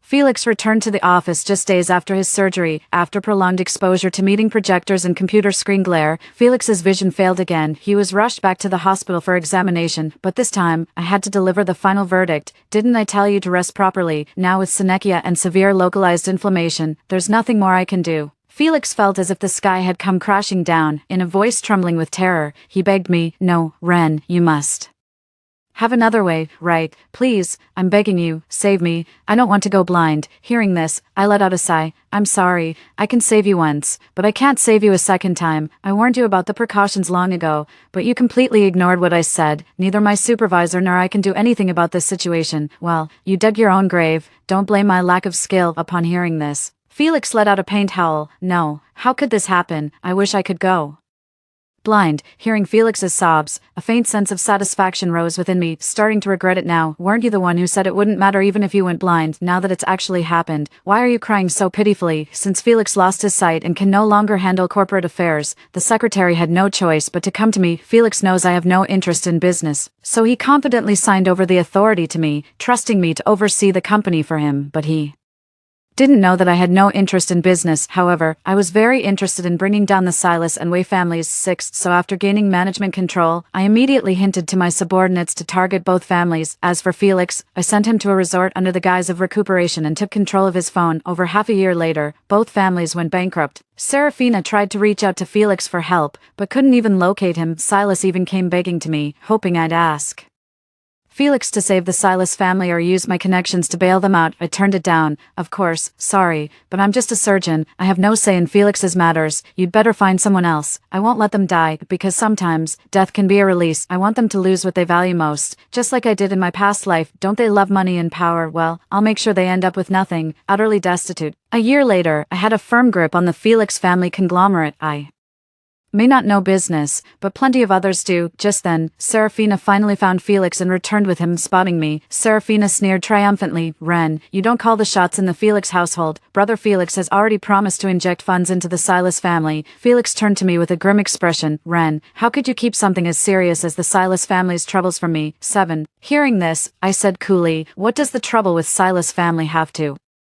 do with me, and what does it have to do with you? Why should I tell you? Felix choked on his breath. He then said, Serafina is still your sister. After all, shouldn't you help her when she's in trouble? How can you be so heartless? I sneered. Me, heartless? Not as heartless as you hiring people to come after me for her sake. At my words, Felix and Serafina froze simultaneously, their eyes widening. You knew? Felix asked, his face full of shock. Why else do you think I married you? You. No, I'm actually 100% confident I can cure your eyes. Felix's expression froze instantly, then he snarled at me. What do you mean? I could have avoided going blind. Why would you do this? I stared coldly at him. You sent people to attack me, and now you expect me to save you. Dream on. You brought all of this upon yourself. Then I turned to Serafina. And you? Are you really going to claim you knew nothing about Felix trying to harm me? Serafina backed away under my gaze, shaking her head frantically. Sis, I swear I had no idea. I responded with a hollow laugh. I don't care what you claim to know. All I know is he did this to me because of you. If you expect me to believe Serafina knew nothing about Felix's scheme, you must think I was born yesterday. Even his own brothers were in on it. How could Serafina possibly not know? I then had my security detail escort Felix and Serafina away to be confined at the sanatorium. A month later, my bodyguard informed me that the two had driven out of the sanatorium in the middle of the night, only to accidentally drive off a cliff and fall to their deaths. Upon hearing this, I calmly replied with a simple hum, hung up the phone, and walked into the operating room. Today marks another day of taking on a highly complex surgery. Story 2, I won the lottery for 30 million, but my fiancé stole the ticket, cashed it, and then ran off with my best friend for a vacation abroad. Soon after, the apocalypse broke out. Poorly prepared, I was on the brink of starvation when my neighbors broke in, killed me, and consumed my body as a delicacy. Unexpectedly, I was reborn. Well, this time, it's your turn to face hell. Clang, a loud noise startled me awake from the darkness. Groggily, I rubbed my head and forced my eyes open. Sunlight streamed through the blue curtains, dazzling and disorienting me. I reached for my phone on the bedside table. The display showed October 26, 2029, 7 a.m. I touched my arms and stretched my legs. My God, I was whole again. Wasn't I butchered and eaten by those malicious neighbors? The pain felt like it had just happened. Could it be that I was reborn? And back to the day before the lottery results. With 7 days left until the zombie apocalypse, tears of excitement streamed down my face. It must be fate. And this time, I am determined to survive. Don't panic. I need to plan carefully, ensuring nothing goes wrong. What preparations should I make? First, I need to stockpile enough supplies. Wasn't it the lack of provisions that nearly starved me last time? And a safe house, that's crucial too. Otherwise, even if starvation doesn't kill me, the desperate could break in, threatening my life again. These are harsh lessons learned, but all this requires money. Wait, didn't I win 30 million last time? By my calculations, the draw is tomorrow night. That money must be a godsend to save my life. I'll quit my job immediately and start looking for a safe house. I must act fast. Fast, I opened the desk drawer, took out the lottery ticket I bought last night, and secured it. Then, grabbing my backpack from the table, I checked for my ID and bank cards before heading out. Thud, bang, what now? I yanked the door open, and a football flew straight at my head. I narrowly dodged and caught it firmly with both hands. Give me back my ball. Now, a chubby boy around 5 or 6 years old screamed at me, balling his fists ready to strike. It was a recurring drama. The chubby boy was the spoiled child from the family across the hallway.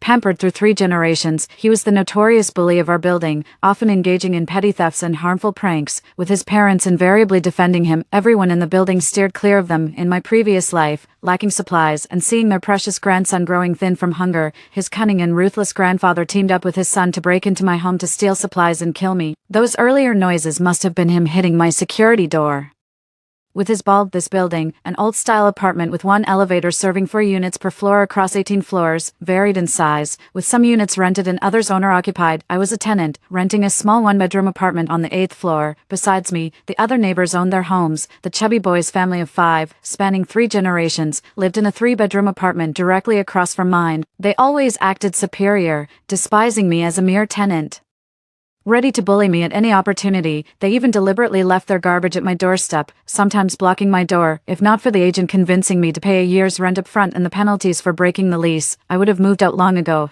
Being poor and just a regular worker, when can I ever afford my own house? Even my rent comes from scrimping and saving. So to turn my life around, I've been buying a lottery ticket every month, dreaming of striking it rich overnight.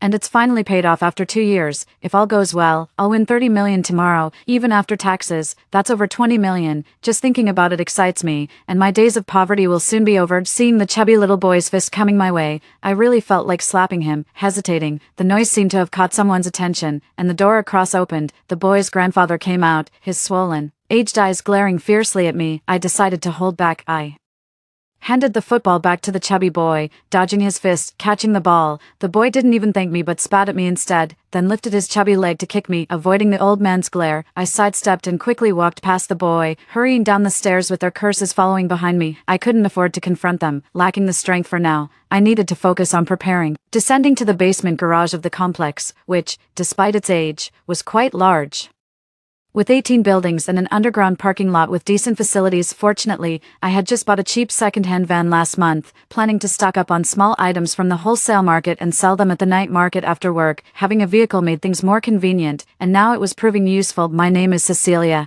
I'm 26 years old and have been working for 6 years. Although my salary isn't high, I'm frugal, so I've managed to save over 100,000 yuan in my bank account. Actually, I don't have any family. My parents divorced when I was 3, and my mother remarried soon after and had other children. She hasn't looked back in over 20 years. My father left soon after the divorce too, disappearing without a trace, likely no longer alive. I grew up with my grandparents until they passed away one after the other 8 years ago. In a hurry, I arrived at my company and submitted my resignation, claiming a family emergency back home, being just an ordinary employee, easily replaceable. The manager approved it almost immediately and even gave me an extra month's salary as a humane gesture. Cecilia, what happened at home? Do you need my help? My colleague Wendy asked with concern. Such a kind girl. I wonder what happened to her in her last life. I glanced at her, wanting to say something but then thought better of it. I'll remind her in a couple of days. It might raise suspicions if I say it now. Wendy, thank you. It's nothing major, just that my mom is sick and I need to go home to take care of her. Luckily,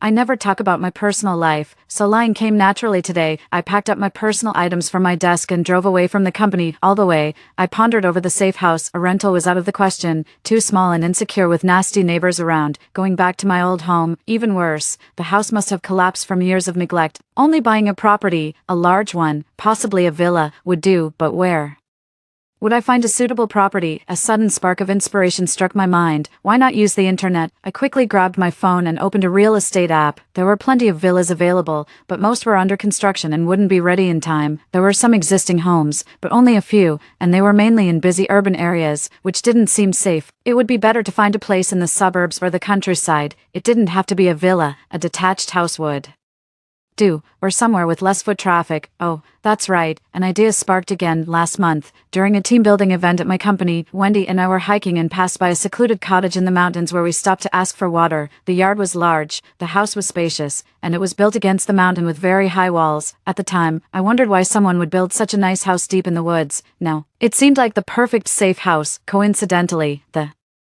lady mentioned they were planning to rent it out and even gave me a phone number to help find tenants. Oh no, I hope she hasn't rented it out yet. Quick, where's that number? I think this is it. I even made a note of it at the time. Hello, ma'am. I'm the person you gave your phone number to last time. I wanted to ask if you've rented out the house yet. Oh, you haven't? Yes, I'd like to rent it. How much is the rent? Could you possibly lower it a bit, given its remote location halfway up the mountain? Who would rent it? A hidden gem. I have to pay the rent and sign the contract before you'll tell me. I need to go through an agency. All right, please send me their phone number. I'll head there right away. Goodbye. 50 kilometers away at Phoenix Mountain. Miss, you really have an eye for beauty. That house by the mountain and water is gorgeous. If it weren't for that grandma's son buying a big villa in the city and insisting they enjoy city life, she wouldn't dream of renting it out.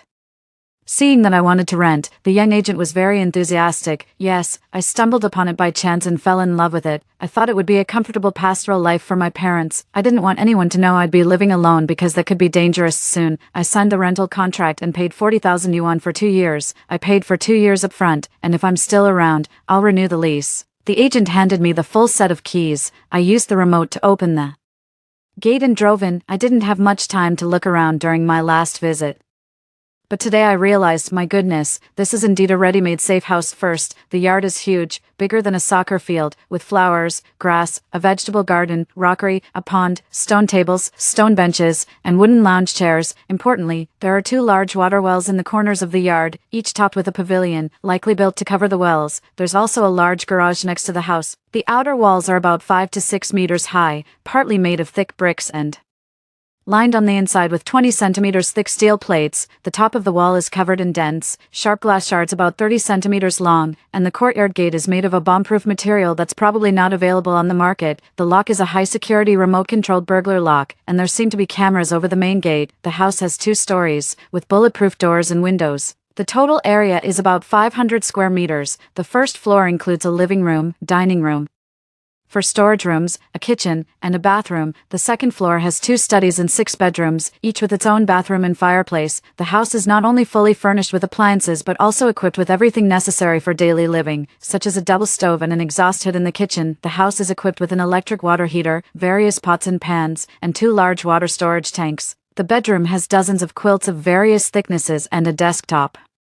computer on the desk. The storage room contains several boxes of napkins, flashlights, candles, 2 heaters, a barbecue grill, and 20 baskets of smokeless charcoal. Half of the roof is completely covered with photovoltaic solar panels, while the other half has 2 solar water heaters, and there are 2 large water pumps in the pavilion. It's really wonderful. I was so excited I almost jumped up. If it weren't for the fact that they have left now, I would have wondered whether these 2 elderly people had time traveled from the future. It would be even better if there was a basement. Suddenly, my phone beeped. Hello, Auntie. Yes, I am very satisfied, but I just have a question. Why did you? I knew you'd be curious. Let me explain briefly, she replied. It was purely by chance that we built our house there. 5 years ago, our family traveled there and instantly fell in love with the location. Have you noticed that my family's courtyard is nestled against the mountains and near the water? Right. My son is in the real estate business, and he cares a lot about feng shui, so he bought that piece of land on the spot, and later built that house. Oh, you have no idea. Constructing that house took a lot of time and, of course, cost a fair amount of money. My son, being in the construction business, often travels around. Usually, it's just us, the old couple at home. The place has good feng shui, but being in the deep mountains and forests, we were afraid of wild animals and even more so, of the possibility of fugitives hiding out. So for safety, my son designed and built it himself to the standards of a bank vault, top-notch quality. The feng shui there is indeed great. We hadn't been living there for even 3 years when my son made a fortune. Now, we live in this detached villa, which he also built, with first-class security facilities, for stories above and 2 below, with a huge basement. Mentioning the basement, I couldn't help but ask, Auntie, why doesn't your courtyard house have a basement? Wouldn't it be safer with one? My dear, may I ask how many people are staying in my house? Just you. That's good. Did I ever tell you that this house has its own hidden wonders? She said mysteriously. Hidden wonders? You mentioned that before. What does it mean? I was very curious. Go to the second floor study on the left. Behind the desk there is a large bookshelf. If you push that bookshelf aside, do you see a small protruding button by the wall? Press it. I see it. Let's give it a try. What's going on? The wall actually moves. It's a door, and the material outside is brick, but inside it is thick steel, and what's more peculiar is that the door can be locked from the inside. Quick, go in and take a look. It's much better than a basement. Before she finished speaking, my curiosity had already taken me inside. My God, what is this place? A huge cave, large and long, extending more than 500 meters deep, with a height of about 6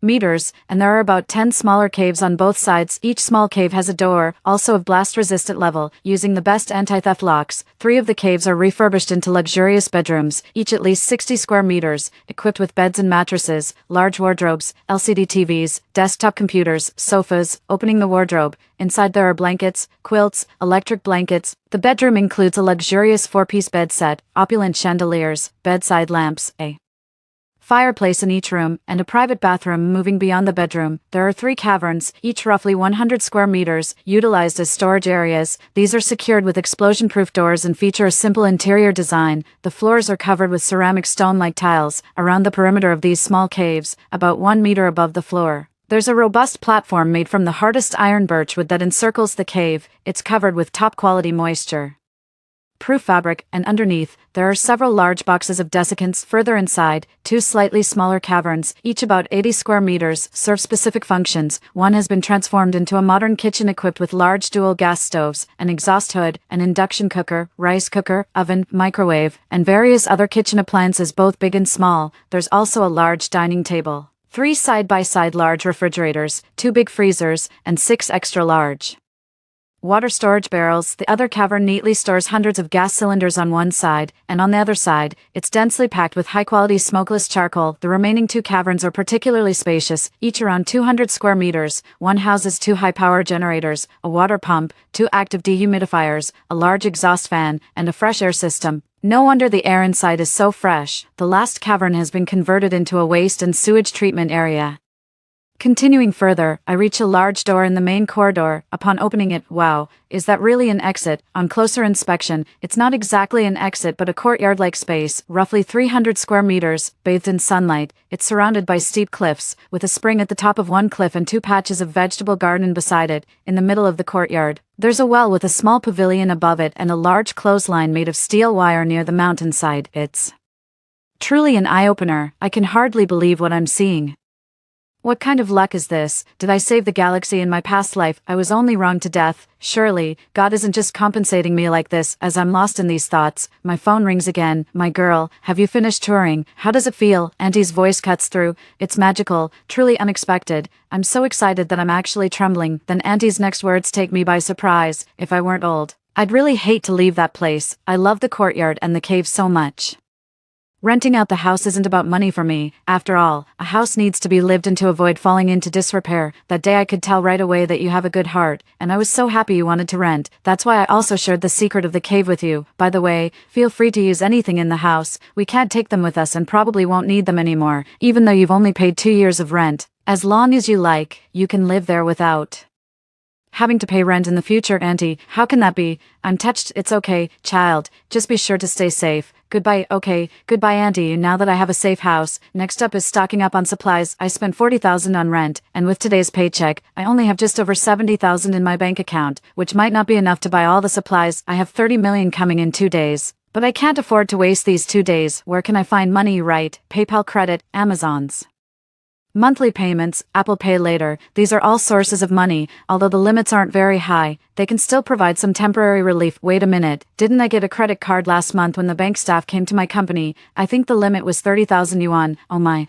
this is just like timely help during a snowstorm. The lottery draws tomorrow night, and I can claim the prize the day after that. So I'll use the credit card to buy another 30,000 yuan worth of lottery tickets. It's 3 in the afternoon now. And besides buying lottery tickets, I have other things to do. I must say, our country's infrastructure capabilities are truly world-class. Even in such high and steep mountains, they managed to build a road that is both spacious and flat. My semi-old van can even reach a speed of 100 yards. Beep, beep. The phone on the passenger seat suddenly rang. Hello, I turned on the Bluetooth. Cecilia, what time do you get off work today? It was my boyfriend Leo on the phone. This scumbag, in my last life, knew I won 30 million, stole my lottery ticket, cashed it, and then ran off to Europe for a vacation with my best friend. Sunshine and beaches by the sea, Western meals in upscale hotels, luxury goods from designer stores. The two of them frivolously squandered the money that was rightfully mine, and even flaunted it on social media with a grid of photos. What's worse, after the apocalypse broke out, while I was cold and hungry, they sent me videos of themselves living in a luxurious seaside villa and dining on seafood, tagging me to watch. It was then that I realized that scumbag Leo had always been drooling over my best friend Jolene, but at that time, the charming Jolene never considered the poor Leo. To get close to Jolene, Leo pursued her best friend, me. Since I lacked family warmth from a young age, I longed for love, and Leo, being quite handsome, easily trapped me with his sweet pretenses. After Leo got the huge lottery prize, he confessed to Jolene and promised to take her around the world. Seeing that the scumbag had so much money, Jolene was tempted. Leo, I've been suddenly sent on a business trip for a few days by my company. I haven't had the chance to tell you yet. I need to hurry up and stock up. I don't have time for you, scumbag. Oh, is that so? I was hoping we could go out for a nice dinner tonight. I saw that a new Western restaurant opened in the west of the city. They are having a grand opening and offering a 50% discount these days. Didn't you say you wanted to try Western food? This could be a great opportunity. Such a phony. When did I ever say I wanted Western food? We've been dating for nearly a year, and he's never paid attention to what I like to eat. The last thing I like is Western food. It must be his own preference, or perhaps Jolene's, but he's trying to pin it on me and freeload a meal every time we go out. He pretentiously offers to pay the bill, but then his phone is out of battery, or he suddenly needs to use the bathroom, and I end up paying every time, foolishly willing. God, I'm such a naive fool. I really want to slap myself. Leo, I'll contact you when I get back. I have to deal with something urgent now, so I can't talk. Okay, Cecilia, be safe out there. I'll wait for your return. The more I heard, the more disgusted I became, so I quickly hung up after driving the van into the city center. I first went to the regular lottery ticket outlet in the Central District and maxed out my credit card buying the same set of numbers. Then I went to the electronics wholesale market and bought 15 hidden cameras, and then returned to the apartment. Taking advantage of an empty corridor, I discreetly installed a camera above the outer security door. One camera was installed facing the main door inside the living room, another was placed in an inconspicuous corner of the bedroom, and additional ones outside the windows of both the living room and bedroom. After adjusting the focus and connecting them to my phone, I was ready to see how that scumbag from my past life stole my lottery ticket and to watch how he and that deceitful woman met their ends. Fortunately, although we were romantically involved, I am quite conservative. Moreover, since the scumbag's workplace was far from my rental house, we didn't live together, and he didn't have the keys to my place. After setting everything up, it was completely dark outside. To be on the safe side, I left the rental house and drove my van towards the downtown area. I arrived at a hotel, parked in the underground garage, then went upstairs to book a single room and ordered some takeout. After a long day, I needed to fill my stomach first. While eating, I browsed the headlines on my phone. If I remembered correctly, on this day in my past life, I saw a small, inconspicuous news item about an unidentified creature biting people in a coastal city of our country. I had initially dismissed it as a sensational fake, but it was probably from then that the zombie virus began using humans as its hosts. Although I was mentally prepared, the shock was still palpable when that two-line news piece appeared again. Wait, there's more. A hospital in Sun Country detected a patient carrying the X virus, believed to be due to nuclear wastewater. Several people in Kimchi Country were infected with the rabies virus. Why is it somewhat different from my previous life? Could it be happening sooner in this life? Can I survive? Suddenly, my phone vibrated with an incoming video call from Jolene.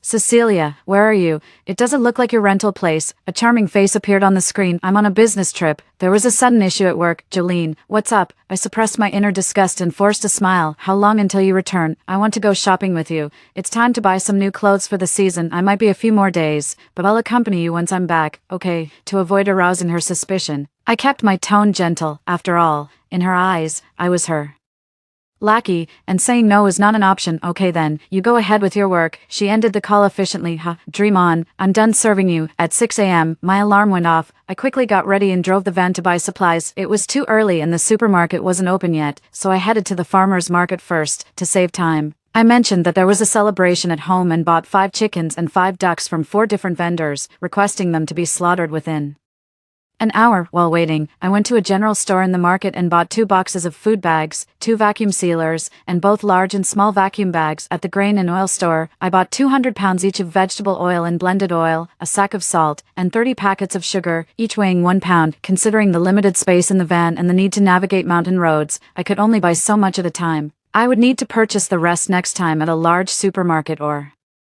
other places. It might take a few more days to gather all the necessary supplies. Around 10 a.m., my first load of supplies arrived at the safe house. Due to time constraints, after unloading, I packed the slaughtered chickens and ducks in food bags and temporarily stored them in the large refrigerator in the kitchen. The rest of the oil, salt, and sugar were placed in the storage room next to the kitchen. From the city center to the base of Phoenix Mountain, it's over 50 kilometers, driving only takes half an hour, but reaching the halfway safety cabin on the mountain takes over an hour due to the higher altitude. Thus, managing 2 trips in a day is the most we can do for transporting supplies. In the afternoon, I can only manage 1 trip to transport supplies up the mountain. For this trip, I plan to purchase everyday necessities, as I will officially move into the safety cabin tonight. At the largest wholesale market for daily necessities in the downtown area, I bought 20 towels, 10 bath towels, boxes of toothpaste, toothbrushes, shampoo, shower gel, 10 units of laundry detergent, 2 large items each of toilet cleaner and dishwashing liquid, 5 boxes each of large and small trash bags, and 10 pairs each of flip-flops and cloth slippers. Looking at the van stuffed with supplies, I suddenly realized that this method of transporting goods is too time-consuming. The van is too small, and there are still many food items and essentials I haven't purchased yet. How many trips will This take, with only 6 days left until the apocalypse, I need to find another solution. What should I eat tonight? There's no more room in the van. I even have to give up buying the essential rice and various seasonings. Oh well, I'll just get some takeout from a restaurant. When I drove the fully loaded van into the courtyard at 6 p.m., I was both tired and hungry, climbing out of the driver's seat. I sat down on a stone bench in the courtyard. It took me a while to catch my breath. No, I need to fill my stomach first. I picked up the packaged meal from the van and headed to the kitchen. Half an hour later, I was fully recharged and ready to get to work. First, I moved the supplies from the van to a storage room and then reorganized the goods I transported in the morning. I took out the chicken and duck from the refrigerator, packed them into over 100 small vacuum-sealed bags, and stored them in a large freezer in the cave. After finishing all the work, I looked at the time, and it was already 9 p.m. I double-locked the main door and secured all the windows and doors before turning on the big TV in the living room and tuning into CTV1. The lottery was about to start. Seated on the sofa, I stared intently at the TV screen, my heart pounding with nervous excitement. At 9:15 p.m., the lottery numbers were drawn on time. Red ball 1, red ball 2, red ball 3, red ball 6. Oh my goodness, all the red balls matched. Wait, now for the blue ball. Let me check again. Wow, oh my god, I got all the numbers right. The total prize is 890 million. I jumped up from the sofa, running around the house in excitement. I struck it rich, really struck it rich. I'm going to buy a mansion, travel the world, enjoy delicious food. I feel like laughing, crying, and screaming. Laughing because I finally have money, crying for the hardships of my past life, and screaming from sheer excitement. I'm so thrilled. I'll go claim the prize first thing tomorrow morning. Suddenly, my phone made a strange noise, alerting me through the app connected to my rental property's camera. Startled, I sat up and hurriedly checked my phone. What's happening? It looks like a burglary. I stared in disbelief at the phone screen. In the video, there was movement in the dark rental house. A man and a woman entered stealthily using the light from their phones to guide them. Oh no, they hooked up so early. How did this couple get the keys to my rental property? I never gave them to them. Both keys are still in my bag. From what I recall in my previous life, it seemed that the jerk only hooked up with the green TB*TCH after winning an award. Why has the plot changed this time around? Are you sure Cecilia's ticket really hit the jackpot? It was the voice of the green TB*TCH, just as I expected. They came to steal the lottery ticket. Luckily, I anticipated this, and now their plan is doomed to fail. Absolutely sure. While Leo responded to Jolene, he opened the door to my bedroom, switched on the light with ease, and began searching the drawer where I usually kept the lottery ticket. Why isn't it here? Where could it have gone? The jerk was surprised not to find the ticket. Isn't it there? Didn't you say you knew exactly where the ticket was? The green TB*TCH questioned. Of course, I know. You don't realize just how scatterbrained Cecilia is. She only ever buys that one set of numbers, which I can recite by heart. Plus, she always tosses the ticket in this drawer. It's never changed. Leo, who is thoroughly searching the drawer, asserted confidently on the surveillance camera, and she doesn't even care to check if she's won. Initially, I used to remind her to check the winning numbers, but over time I got tired of reminding her. I, on the other hand, developed the habit of checking them myself, so Cecilia would never know she hit the jackpot unless I told her. You definitely won't tell her. And you even made a copy of her apartment key, probably all for today, right? Jolene glanced at Leo. Making a copy of the key was just for convenience.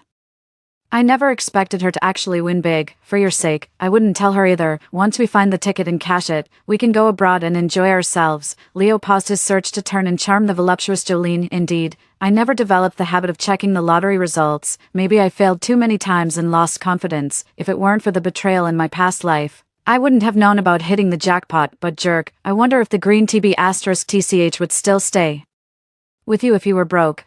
Where on earth did it go? Why can't I find it? It's always been right here. Could it have been moved? Jolene, help me look around. Check other places too. Unable to find the ticket. The jerk was getting anxious. The two embarked on a thorough search, turning the bedroom upside down, shaking out the duvet, pouring over the clothes in the wardrobe, and even moving the bed. They then rushed to the living room, moving the sofa, coffee table, and TV stand, not sparing even a single gap. Nothing at all. I leaned back on my bed, leisurely browsing my phone, watching the scheming couple sweat profusely and pant heavily on camera. The two sat on the sofa, looking at each other, disheartened. Where could it have gone? The jerk stood up, not ready to give up, and began searching again. It's gone. I'm certain Cecilia took it. If you don't believe me, ask her directly, though it depends on whether she chooses to tell you. The green TB*TCH was exhausted, I don't want to tell her about the win. This money should only be ours, but we can't find it. Let me think. We could just trick her into talking. Cecilia is so naive and doesn't guard against me. Let's drop it for tonight. Tomorrow I'll think of how to phrase it and test her.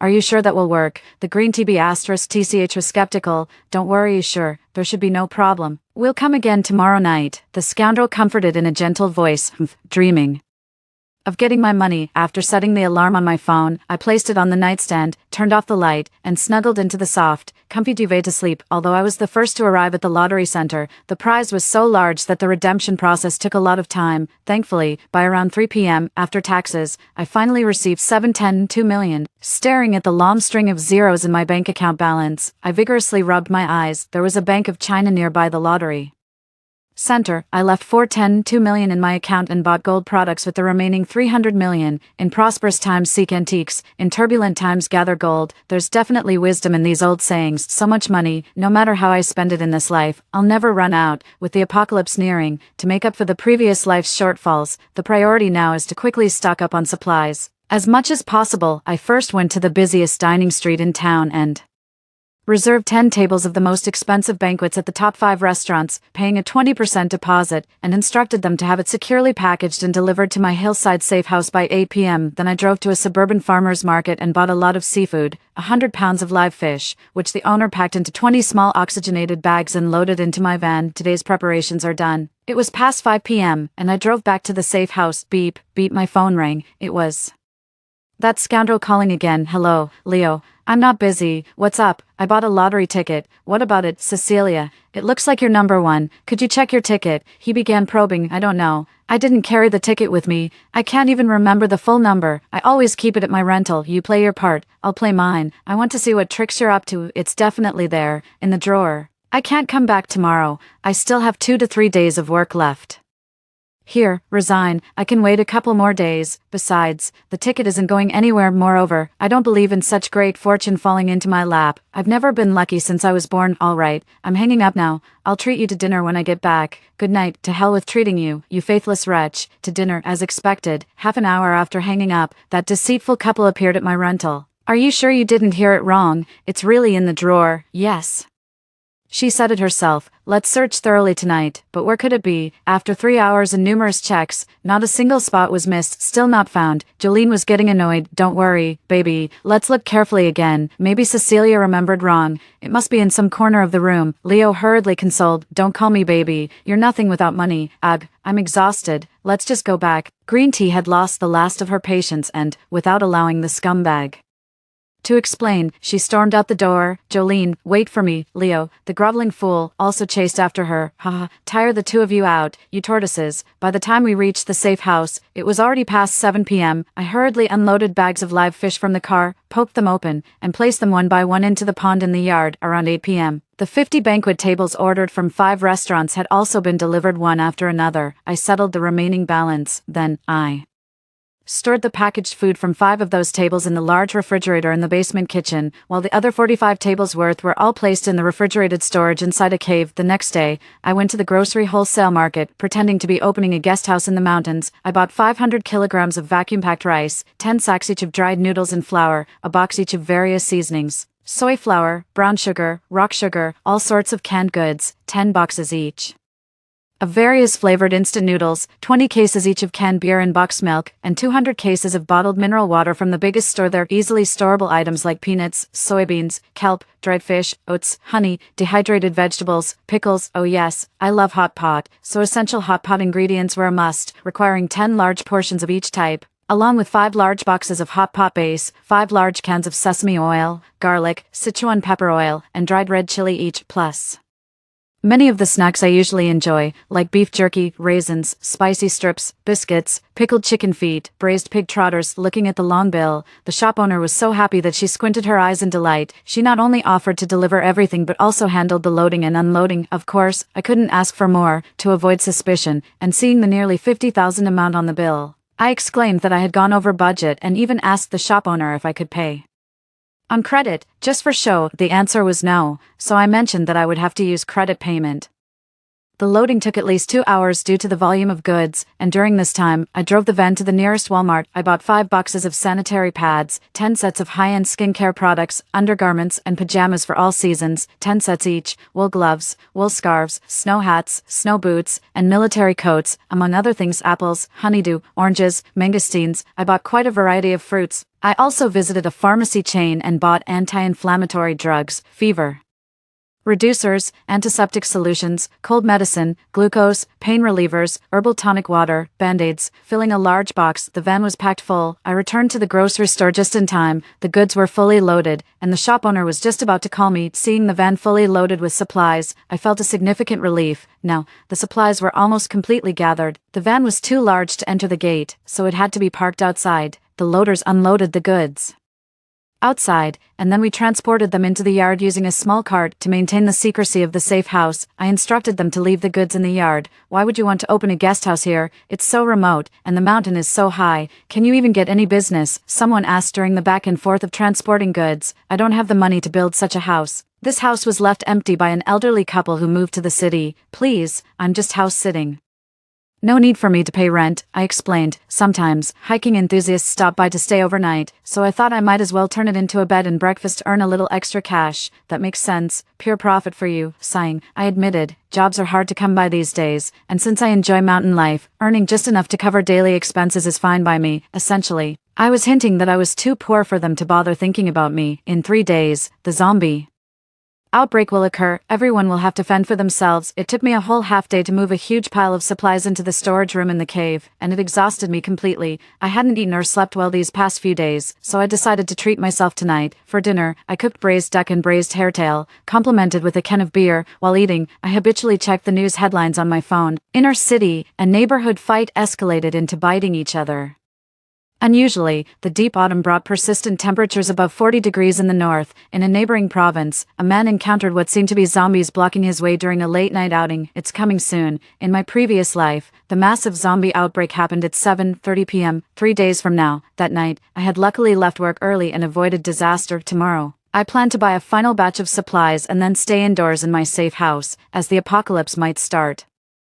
Earlier than expected, checking the rental apartment's security camera, there was no movement inside today. It seems that the troublesome couple has finally given up. Wendy, are you still in your hometown? How is your mom doing? Wendy suddenly called. My mom is much better now. I plan to return to the city in a couple of days. Thanks for asking, Wendy. I was touched that someone still cared about me in this world. Purple Cecilia, make sure you visit me when you get back. I'll treat you to a meal. Sure, Wendy. After hanging up, I thought about it and called her back. Wendy, there's something important I need you to believe. It was hard for me to say this, as she was such a kind person. Go ahead, Purple Cecilia, quit your job tomorrow, find a sturdy house, and spend all your money on essentials, especially food. Make sure no one sees what you're doing. A disaster will strike in 3 days, more terrifying than any virus before. Remember, you must not tell anyone, as it could cause panic. I can't explain more for now, but you have to trust me and act quickly. Understood, Purple Cecilia. I believe you. Good luck. Wendy, on the last day before the outbreak, around noon, I went to the rental apartment. I parked at the entrance of the complex and confidently carried 2 large bags of vegetables and snacks that I had bought from the supermarket across the complex to the apartment building, taking the elevator up. Wow, buying so much today. Did you come into money, chubby boy's grandmother? Sneered disdainfully from across the hall. No, there was a big sale at the supermarket. I'm just taking advantage of it. I'm going back to buy some more soon, so I can save quite a bit on living expenses this month. I responded with a smile. Just a poor nobody always looking for bargains. Behind me, the door slammed shut with a thud. Once inside the rental apartment, I put the groceries on the coffee table and looked around. The signs of someone having rummaged through the apartment weren't very obvious. Probably the sleazy guy had tidied up again. Opening the fridge, I found a small bag of rice and some meat, a dozen eggs, a handful of noodles, and some seasoning. I took out the only 2 down jackets and 2 thick sweaters from the wardrobe, then packed up the only heavy cotton quilt that weighed about 10 pounds. Carrying 2 large bags of clothes, I walked to the elevator entrance. While no one was paying attention, I hid the house keys in the fire hydrant next to me. Leaving the residential area, I drove to the market and bought a lot of pork, lamb, beef, cured fish, various fresh vegetables, several boxes of chicken and duck eggs. I even bought a considerable amount of sealed pickles. Then I visited an electronics company in the west of the city and bought 5 of the most advanced drones, 2 large telescopes, 2 laptops, 30 power banks, 5 of Huawei's latest model phones, and 20 charging cables. Finally, at a black market on the outskirts of the city, I bought 3 hunting rifles, 500 shotgun shells, 2 large machetes, 2 daggers, and a large roll of barbed wire. On the way back, I stopped at a seed station and filled a large sack with various vegetable seeds. With all supplies secured, the total cost was just under 800 to 000. On the way up the mountain, my phone beeped. It's been 5 days, aren't you coming back yet? As soon as the call connected, Leo started questioning, clearly running out of patience. It's mainly some issues with the business, but it's almost sorted. I'll be back in a day or two, tomorrow or the day after. I'll call you when I'm back. Don't be mad, Leo. I'm just worried about you. I know you care. I've got some things to handle right now. Wait for my call. Goodbye. At midnight, I was awakened by a sudden crackling noise. What happened? I opened the curtains and saw a foggy scene outside, with occasional objects hitting the window glass and bouncing off. Is it hailing? The room was cold as an ice cellar. So I hurriedly opened the wardrobe and pulled out a thick quilt.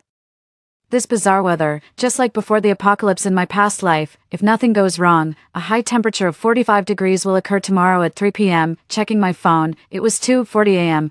There were messages popping up. This late at night, the residential community group is actually active. What's this about? It's only November and it's hailing, making it too cold to sleep. Exactly. I even turned on the heating. I also got up to add more blankets. This is really weird. Could it be an earthquake? Usually, these strange phenomena occur before an earthquake. Nonsense. It must be a sudden influx of cold air. It's normal for cold and warm air to meet like this. I was too tired and drifted back to sleep. When I woke up again, it was already broad daylight. I opened the bedroom window and looked outside. The sun was already high up, and last night's hail had stopped, besides some residual water stains. The yard didn't seem unusual, and the walls were too high to see anything.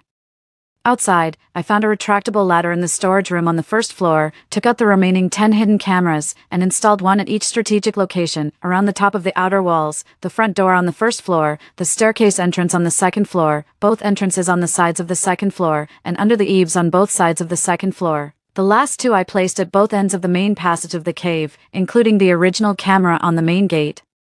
All connected to my laptop and phone. After fixing up everything yesterday, I bought a large roll of wire mesh, secured it all around the wall, and connected the electrical wiring, extending the plug all the way to the master bedroom on the second floor. After completing all this, it was already past noon. To reward myself for the hard work, I decided to treat myself to a sumptuous hot pot meal. I opened the fridge, took out the ingredients needed for the hot pot, cleaned and prepared them, then cooked the hot pot base in a small iron pot on the stove, bringing it to a boil with water. Then, I placed the small iron pot on the induction cooker at the dining table, added the ingredients one by one, opened a can of beer, and enjoyed eating and drinking. It was so delicious, truly scrumptious. Hot pot and beer, steaming hot, made me sweat profusely, getting hotter and hotter. Suddenly, I stood up. That's enough. I stopped eating as I stepped out of the room. A stifling heat wave hit me. 3 p.m. It was just like a scene from a previous life. A major disaster that I didn't know how long would last was about to begin. Hey, Jolene, I'll be back tomorrow. Did you miss me these past few days? I took the initiative to call Green Tea. Cecilia, you finally remember to come back.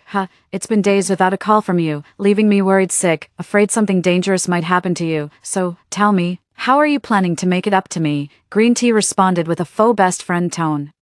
Make it up, of course. How about I treat you to a big meal tomorrow night? That sounds more like it. I'll call you in advance. Great. See you tomorrow. On the last day, I got up early, charged all 6 mobile phones and all power banks. I also topped up several phones with 1,000 yuan worth of call credit and data packages, and downloaded all the popular TV shows and movies on my phone apps. Then I took out the vegetable seeds and scattered them across the front yard and behind the cave. At 2 o'clock in the afternoon, the plan began. Hey, Leo, I have some great news. I won the lottery. I really did win the lottery. I called the scumbag, pretending to be excited. Really? That's great. Are you back? I am. Got back at noon. Just checked the lottery numbers, and I really won. I'm so happy. I'm rich now. Over 20 million. It feels like a dream. Have you claimed your prize yet? Not yet. Then wait for me. I'll go with you. It's not safe for you to go alone. I'm on my way to the office now, to hand over my work and then resign. I'll claim the prize first thing tomorrow morning. It's too late for today anyway. That sounds good. Shall we celebrate tonight? The scumbag suggested. Sure. I'll call Jolene right away. Let's meet at my rental at 7 p.m. And I have a special gift for you guys. A big one. Just wait. Scumbag and Green Tea. This is going to be a special big gift at 3 p.m. The headlines and Weibo continuously streamed updates in a neighboring city's commercial building, a middle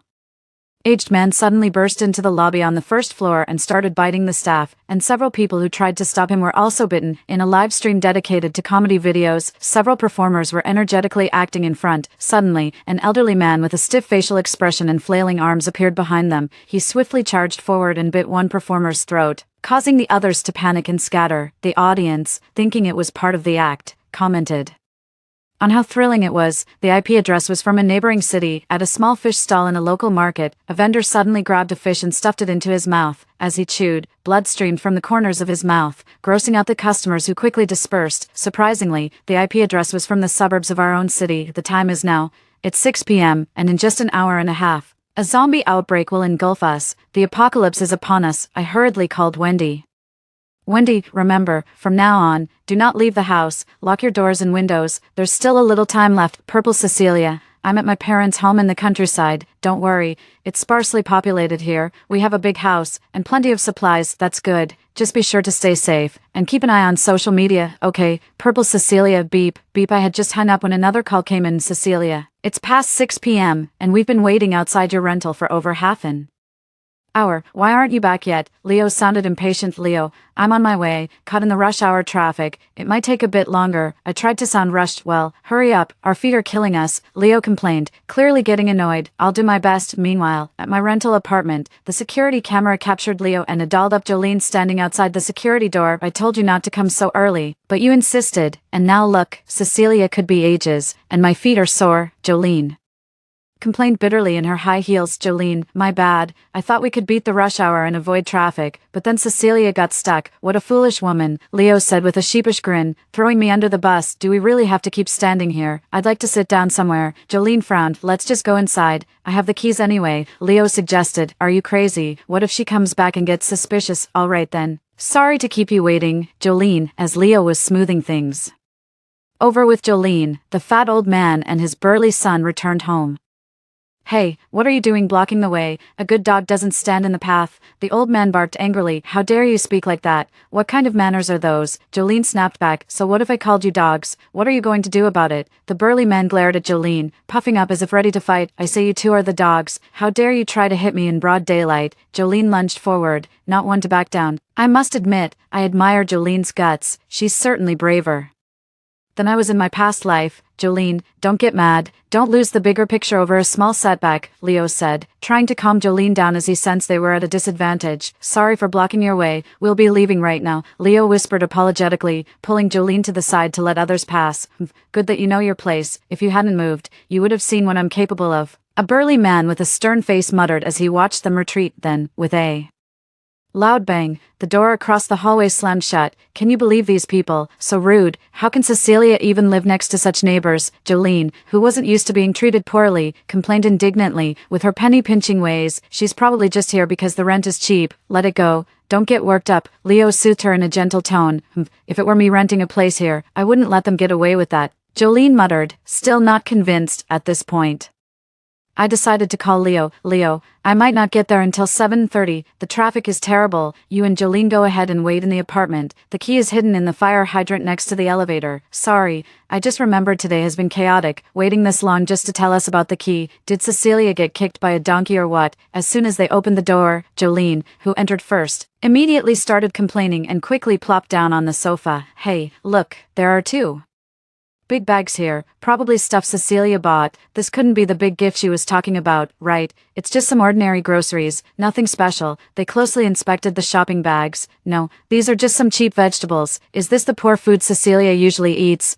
These fools, they'll realize the value of these items after tonight. Leo, Cecilia has really turned her fortunes around. She won such a large amount of money. She's set for life now. Yeah, I really didn't see that coming. She's really lucky. Why don't you marry her quickly then? Let her buy a big house and give you a few million to enjoy life, Jolene said sarcastically. Marry her? No, I only want to be with you. I don't care for her. Compared to her, I'm just a poor man. Don't you dare have designs on me. Don't worry, Jolene, we'll be rich soon. I'll make sure you live a good life. Cut it out. Where's the money then? Show it to me. Cecilia's money is my money. She has to give Me every single cent of the 20 million. How is that possible? She isn't foolish, and even if she liked you, she wouldn't give you everything. If you were so sure, you wouldn't have tried to steal her lottery ticket. She might not willingly, but it's not up to her. I'm saying she must give it. As long as you cooperate with me tonight, we can take her. Leo's voice suddenly dropped. Jolene sprang up from the sofa, staring at Leo in disbelief. What? You? This is a crime, aren't you afraid? Though I didn't hear all of what Leo said next, Jolene's shocked expression said it all. He must be planning to steal my lottery ticket, and then, they cornered me into a dead-end situation. Watching the two people on the surveillance screen and listening to their conversation, I initially felt numb, then uncontrollably began to tremble, collapsing onto the sofa. My God, what kind of demon is this? How could I have fallen in love with him? I feel like gouging out my own eyes. I tried to calm down and glanced at the clock on the wall. It was 6:40 p.m. Forget it, I might as well fill my belly first. As for that scumbag and the manipulative girl, there's no need to bother with them now because their retribution is about to begin. I took out several dishes from the fridge that the restaurant had delivered a couple of days ago, a box of boiled pork slices, a box of steamed crabs, a box of stir-fried beef, and a pot of pig's stomach chicken soup, and heated them in 2 microwaves. After the food was warmed, I set everything on the dining table and opened a can of beer to enjoy with my meal. It was so relaxing. By 7:12 p.m., after having my fill of food and drink, with 18 minutes remaining, I quickly ran to the yard's gate to check the anti-theft locks, then returned to the main hall on the first floor, double-locking the entrance door, drew all the blackout curtains across the rooms on the first floor, did the same for the second floor, then entered the master bedroom, locked the door, drew the curtains, and went to the desk to turn on the large desktop computer to meticulously review the surveillance of every corner of the courtyard. Okay, all clear. Checking the time again. With just 3 minutes left, I busily placed my phone on the desk, accessed the surveillance page, and adjusted the camera to focus on the living room window of the rental house, which directly faced the street, allowing a clear view of the street scene. It was the rush hour, and the street was packed with pedestrians and congested vehicles. Nothing unusual spotted yet. Time ticked by. At 7:30 p.m., my heart suddenly started racing. A middle-aged man walking on the street suddenly began to run, charging straight into a young woman, pinning her under him while opening his gaping mouth. Several bystanders quickly intervened, pulling the man away. After releasing the woman, he turned and started biting an elderly man. Strangely, the young woman he had bitten got up, her face grotesquely mangled and her eyes vacant, horrifying the surrounding pedestrians, who screamed and scattered. Screams continued to echo as the crowd rapidly became agitated. Vehicles honked loudly and moved erratically, creating chaos on the streets. What's happening outside? I don't know. Looks like a car accident. Drawn by the noise, Leo and Jolene rushed to the window to look outside. Look, that person's head has a huge hole. And that person with blood streaming from his eyes is running, and there are so many monsters biting people. Jolene screamed in terror. It might be a filming of a horror movie. It doesn't look like it to me. Look how chaotic the whole street is. Do they need so many people for a horror movie? Jolene was skeptical. What's so weird about that? You see how those big Western movies are shot, right? I'm going to call Cecilia again. That foolish woman. Why hasn't she come back yet? Leo, who only cared about money, moved away from the window. The phone rang. Beep, beep. I hurriedly turned the volume of the surveillance up to the maximum, took a deep breath, and began to act. Leo, help, there's so much blood, I'm so scared. Sob, I screamed hysterically, accompanied by the background noise from the surveillance. What's wrong? Where are you? Do you have the lottery ticket on you? Hey, Cecilia, I'm on the street. Leo, save me, they're going to bite. I abruptly hung up the call. Hello, Cecilia, where exactly did you put the lottery tickets? The only response was the dial tone. What's happened to Cecilia?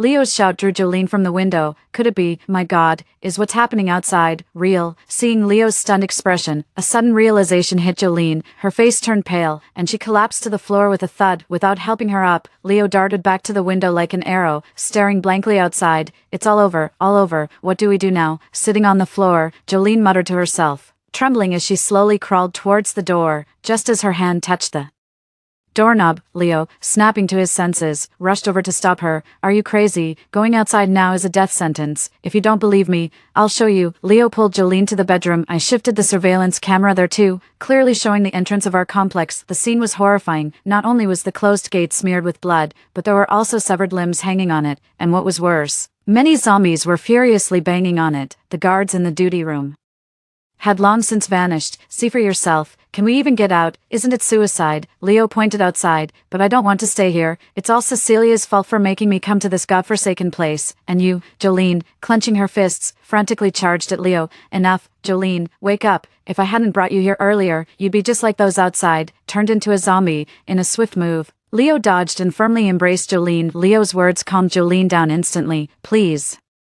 No more foolishness, I'm going to make some food, we need to stay alive first. Thud, a pop-up notification on the WeChat page on my phone screen. Hundreds of new messages flooded the tenants group chat of the rental complex. Oh my god, how terrifying. Can someone tell me what exactly is going on? They look like zombies. Is it the apocalypse? What should we do? I haven't even stored up food. What's there to fear? Our country is so strong. Handling a few zombies is no big deal, right?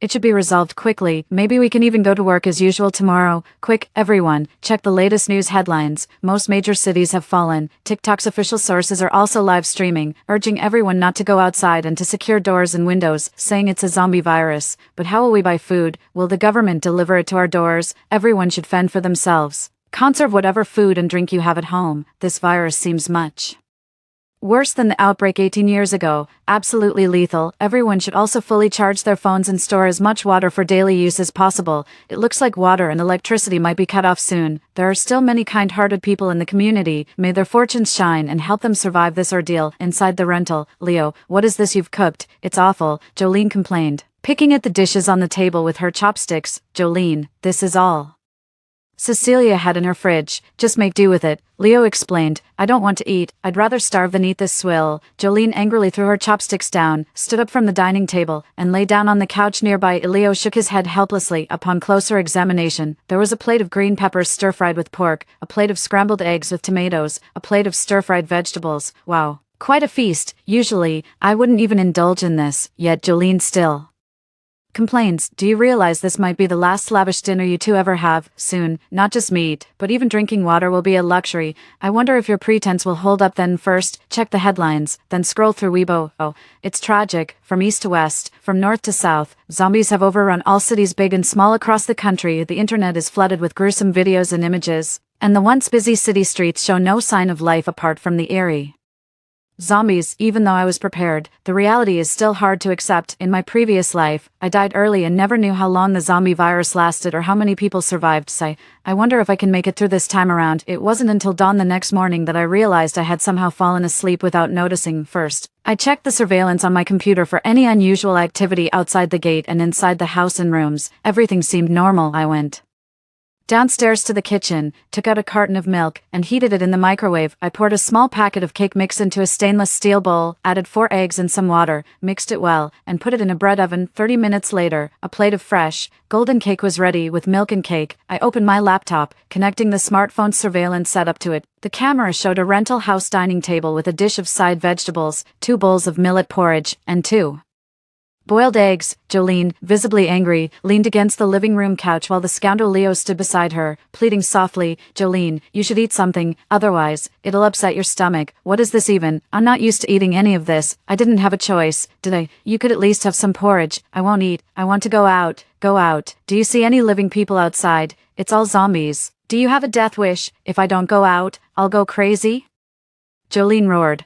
Why are you so stubborn? I'm doing this for your own good. It's clear that the scoundrel truly cares for Jolene, otherwise he wouldn't be so patient, but I wonder if this affection can persist when it comes to life and death. I'm quite curious to find out. A folded thin blanket lay on the couch, suggesting they slept separately last night. Outside the living room window, the surveillance camera showed disordered streets, closed shops, and more zombies wandering aimlessly and moving stealthily. I turned on the TV to check the news, only to find that all channels had stopped broadcasting. What do we do now? The outside is full of zombies, and we can't go out today. Are we still going to work? Can the kids go to school? You're still thinking about work and school. Haven't you seen the news? The government has announced that all citizens must stay indoors and save water and electricity. We usually don't cook at home. We always order takeout. What do we do now that there's no food? Exactly. My grandson is throwing a tantrum wanting fried chicken legs, and I'm worried about going out to buy some. Everyone should just stay calm and stay home. It's crucial to stay safe. The conversation resumed in the tenants group chat of the rental complex.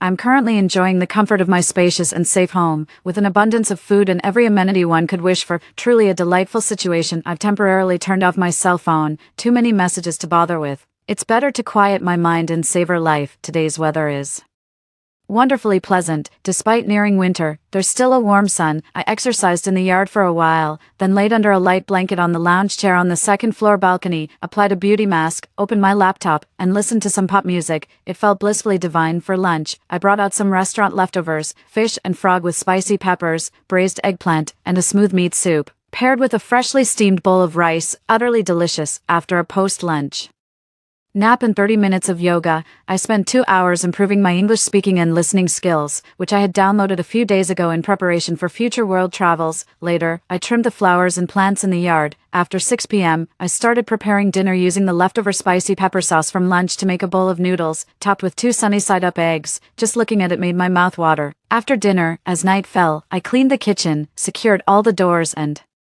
windows on the first floor, fetched some fruits from the storage room, and carried them upstairs to the master bedroom. I reclined on a lazy chair, enjoying some fruits while binge-watching a series. I finally fell into a deep sleep late into the night, overwhelmed by fatigue. The next day, the third day, each day began with waking up naturally, followed by breakfast, exercise, lunch, a nap, more studying, household chores, dinner, surfing the internet, and more binge-watching, a relaxing end repetitive routine. On the 8th day of this isolation, I powered up the phone I had turned off. My WeChat was overwhelmed with unread messages, too lazy to sort through them all. I cleared them and looked at the latest chats. The most active chat group was from the landlords of the rental property's neighbors. Does anyone have extra food to sell? We've run out of supplies and have nothing left to eat. I don't have any food left either. The adults and kids have been hungry all day. I'm willing to pay a high price for some food. I'll offer 500 yuan for 10 kilograms of rice or a box of instant noodles. That's funny. Even if you offered 5,000 yuan, who would sell their food? Food is priceless now. Exactly. Besides, who even has extra food? We barely have enough for ourselves. Then I'll offer 5,000 yuan. You must understand, that's 500 times the usual price. Besides, the government should rescue us soon. If your supplies can last another 10 days, it's better to sell now. I'll pay 6,000 yuan. Anyone selling, I'll pay 7,000 yuan. Sell to me. You're all being unfair. I'll offer 10,000. It turned into an auction. You all are insane, driving up prices and disturbing the peace. Right? We should trust the government. I'm sure within 3 days, they'll find a way to help us. Don't end up dying of poverty instead of hunger. I don't care. I have elderly and children at home. I can't wait. If anyone is willing to sell, I'm ready to pay 10,000 yuan. I can spare some food to sell to you. Let's chat privately on WeChat. Some people are always ready to make a quick buck. Alas, so short-sighted. They'll regret it later. Clicking on the rental property's security camera, Leo, the scoundrel, was alone on the living room sofa, his hair a mess, stubble on his face, still wearing the same clothes from 8 days ago, staring blankly at the ceiling. Where was Jolene? Just then, the bedroom door opened, and Jolene appeared. She looked much thinner than a few days ago, her originally oval face now sharply pointed, wearing a thin nightgown of mine wrapped in my sports jacket. I listened as Green Tea bossily demanded, Leo, I'm hungry, go make something to eat. Hearing the noise, the scumbag glanced sideways at Jolene before turning back to stare at the ceiling, remaining silent. Hey, I'm talking to you, don't pretend you can't hear me, Jolene said, growing impatient when she was ignored. Unexpectedly, Leo not only continued to ignore her but also suddenly flipped over on the couch to face the wall, turning his back to Green Tea. This infuriated Jolene. She stormed over, yanked off the thin blanket covering Leo, and yelled, I asked you to cook, are you deaf? Finally, Leo couldn't stand it anymore and sat up, looking at her with a mocking sneer. Hey, weren't you the one who refused to eat my cooking just a few days ago? Now you're acting like a starving ghost every day. Well, guess what? There's none left. You want to eat now, but there's nothing. I don't believe you. You just want to trick me into eating more. Didn't you just cook meat the other day? Don't believe me? Go check for yourself. The scumbag shouted back excitedly. I just don't believe it. It's impossible. Jolene gave him a suspicious glance and headed towards the kitchen. After a series of clattering sounds, Green Tea's sharp cry followed. Leo, there's nothing in the fridge. You must have hidden all the food, you bastard. Before she could finish, Green Tea stumbled out of the kitchen, crying and cursing at the scumbag. Are you trying to starve me to death? Bring out the food. I need to eat.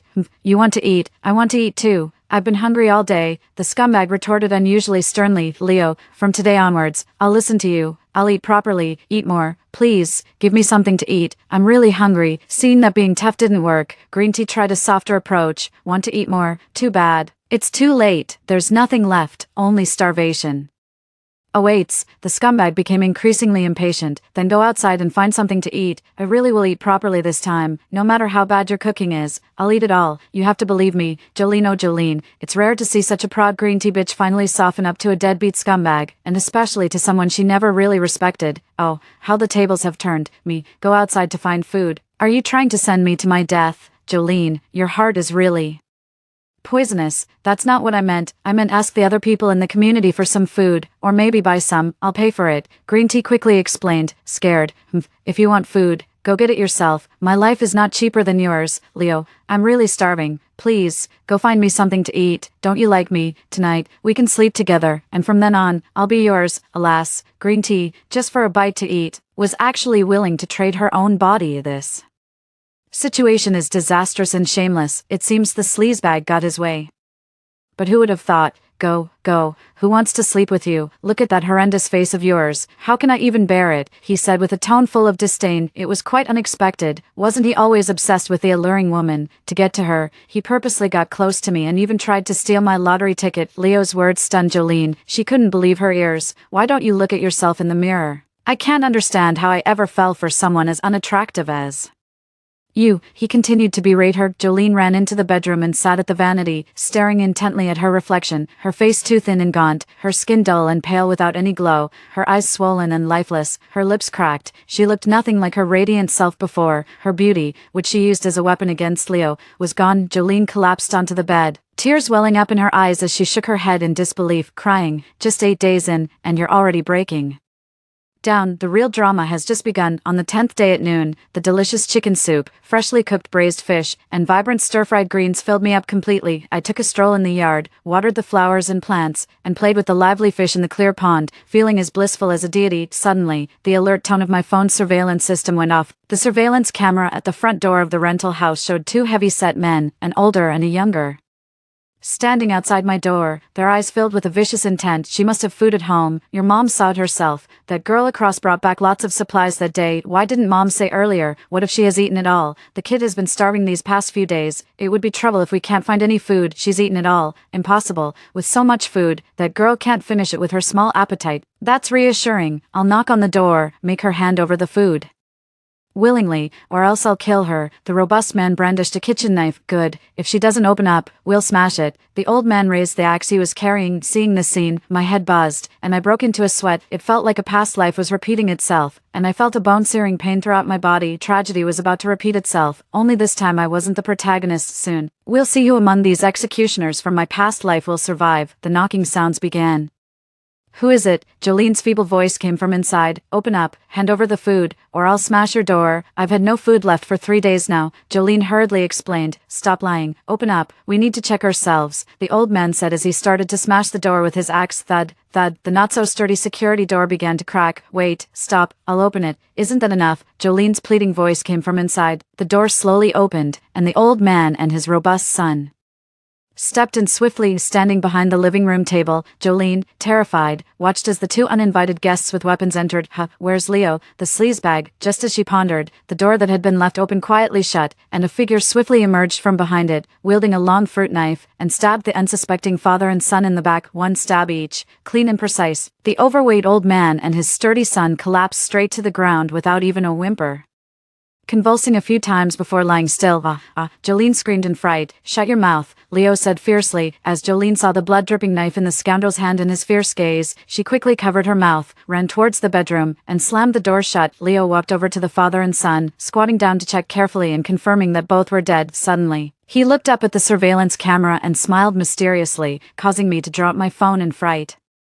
I sat in a daze for a long while before I burst into tears, crying so hard that I almost couldn't breathe. I've had my revenge. I've finally avenged them by giving them a taste of their own medicine. These 2 demons finally experienced being butchered and eaten by others. The 400+ pounds of fat would allow Leo and Jolene, this despicable couple, to linger on a bit longer, but no matter, your turn is coming next. Murder, murder at 814. The old man's daughter-in-law suddenly posted a message in The homeowners group, murder, that girl from 814 daring to commit murder. It's more likely someone would kill her. No one believed. It's true, she had a man hiding in her house. My husband and father-in-law must have been killed by that man. Oh, I need revenge. I don't believe it. Those two in your family are tall and strong. How could an ordinary person kill them? I think it's more likely that they tried to break in and rob. Seeing that the young girl looked pretty and harbored evil intentions, no wonder I heard a loud banging on the door just now. It must have been those two. Pfft, I thought it was something serious. Nowadays, it's normal for so many people to die every day. What's so unusual about your case? Right, just last night several homeowners climbed over the fence to find food, and none have returned since. Probably more bad luck than good. Not just last night, people go out to die every day, alas. If you don't go out, you starve. If you do, you risk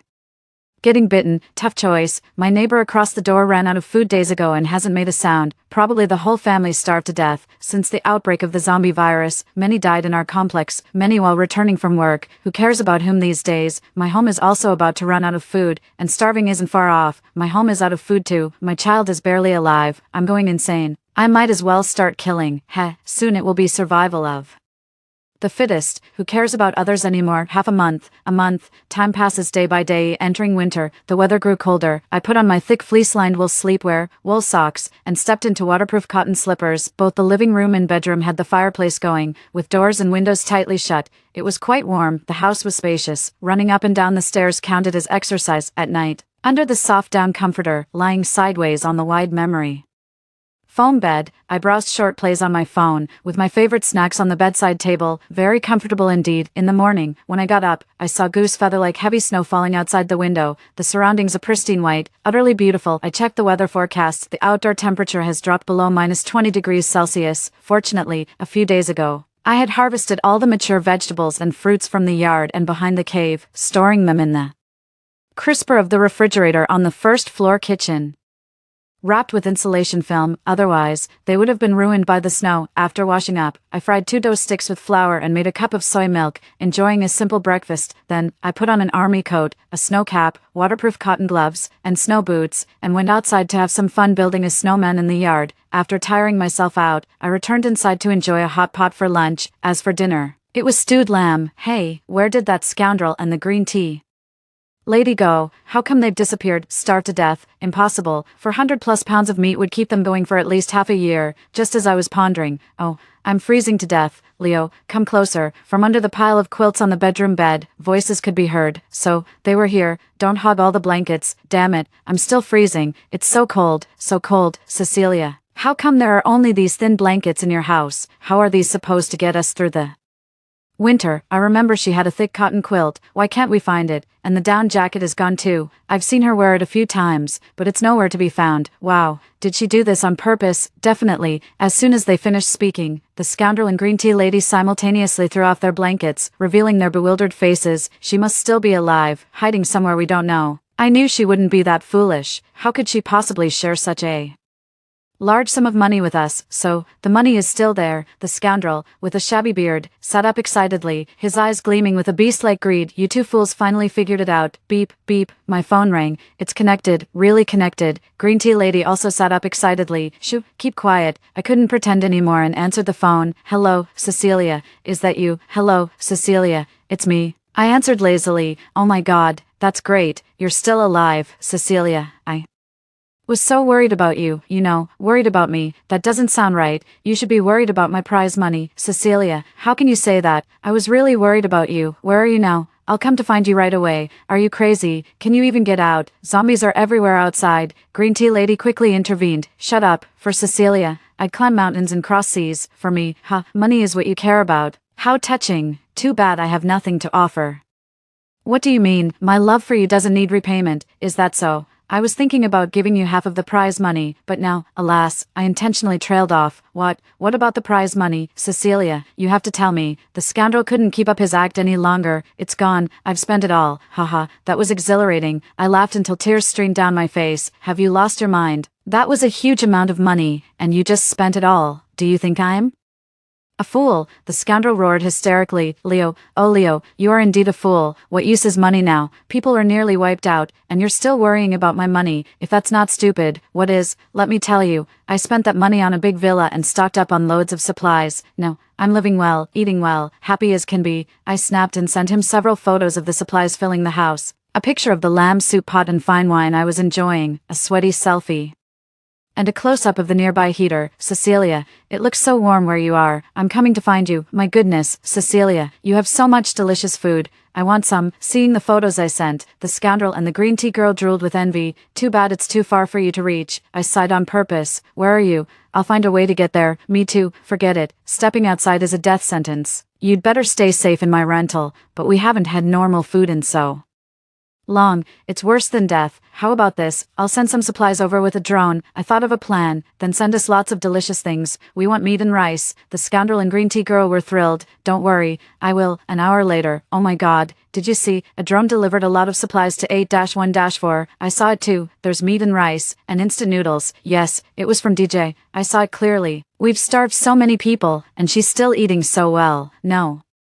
I want some. Me too. And me too. Thud, thud. The sudden banging on the door startled Leo and Jolene inside, who were ecstatic about the meat and rice falling from the sky. What's that noise? Not good. Sounds like someone smashing the door. Oh my god. What do we do? Quick, grab something to defend ourselves. The two inside panicked, fumbling around. It was too late. The cheap security door was quickly forced open under the furious assault of several axes, and a group of people wielding sharp weapons burst in, and Green Tea Girl was petrified. While the scoundrel reacted swiftly, seeing the situation turn sour, he forcefully pushed Jolene in front of him as a human shield and took the chance to run into the bedroom and lock the door. Jolene, propelled by the scoundrel Leo's strong push, collided with a thug's sharp knife, letting out a final, piercing scream of terror and pain before falling motionless to the ground. Blood pooling around her, the crowd surged forward. Leo, who had taken refuge in the bedroom, locked the door and with all his might, pushed a large wardrobe against it, then dragged the bed to barricade against the wardrobe. Finally, exhausted, he curled up in a corner, trembling with his arms around his shoulders. 2 hours passed, and as the noise outside gradually ceased, Leo finally stood up. He slowly moved the bed and put the wardrobe back in place, listened carefully to confirm it was safe, and then cautiously opened the bedroom door and stepped out. No one was left outside, and the supplies were completely looted. Even more horrifying, Jolene's body was gone, leaving only a pool of blood and some torn fabric. Leo paused for a moment, then suddenly dashed into the kitchen. The end. It's all over now. Glancing at the chaotically strewn living room and then at the shattered security door, Leo collapsed to the ground, drained of strength. Jolene, oh Jolene, did you really think you were the love of that scoundrel's life? In fact, when faced with life and death, you mean nothing at all. He once schemed against me for you, but today he schemed against you for himself, leading you to a gruesome end. How tragic and ironic. Cecilia, help me. What should I do? They've stolen my supplies. The door is broken. And Jolene, she's been killed too. Please save me. The scoundrel shouted desperately into the phone, but I'm powerless to help. Use your drone. It can carry up to 100 kilograms. That's actually a great idea. Why didn't I think of it? You're really smart. Just wait then. Half an hour later, my DJI drone awkwardly carried the scoundrel out of the bedroom window, navigating through the complex, over the gate, and hovered low over the street. The buzzing of the drone attracted the nearby wandering zombies. Looking down at the swarming crowd below, the scoundrel was terrified. Cecilia, what is your drone doing? Get me out of here. Oh no, my drone malfunctioned. What to do? Huh? Leo, you scoundrel, go to hell. I burst into laughter, pressing the release button on the remote. No, Cecilia, don't. His screams were quickly drowned out by the advancing horde of zombies. It's done. He's finally gone. I laughed until tears came out. Lying back on the spacious and comfortable sofa, I stared blankly at the ceiling. After a long while, I suddenly sat up energetically, fetched a variety of luxurious foods from the large fridge in the kitchen: shark fin, lobster, abalone, king crab, caviar, and set a lavish table. Then I took out a bottle of 82 Lafite and drank from dusk till dawn. The weather turned colder, and after a major snowstorm, the city's water, electricity, natural gas, and even the internet stopped. I moved into a cave, using a generator for electricity and a water pump for water, cooking with gas cylinders, with a warm fireplace in the bedroom, and pre-downloaded movies, TV shows, and videos to pass the time. Life was quite enjoyable. Winter turned to spring, year after year. Then, on a day in the fourth spring, the long silent internet suddenly worked again, utilities were restored, and TV channels came back. Major news apps published extensive reports. The zombie virus had been virtually eradicated, a vaccine developed and in use, urging people to bravely step outside, able to work and live normally again. Cecilia, there are no more zombies. We've finally reached this day. Ryan squatted on the ground, looking at me affectionately with his long-lashed eyes. Ryan is my husband, whom I rescued from the snow. 5 years. My Junior, it was the second winter of the apocalypse. He nearly froze to death at my doorstep one snowy night, and I saved him with my DJI drone. After spending some time together, I learned he was a military medic who had come here searching for an herb that could counter the zombie virus but got caught in an avalanche, losing all his belongings including his phone and compass. And his two comrades who were with him on the mission also went missing, without any means of communication and unable to find his way back. He had no choice but to stay, and eventually, he became my dear husband. Are you leaving me? I asked knowingly as I watched him pack his bags. Cecilia, I need to go back. I'm a soldier. Then go,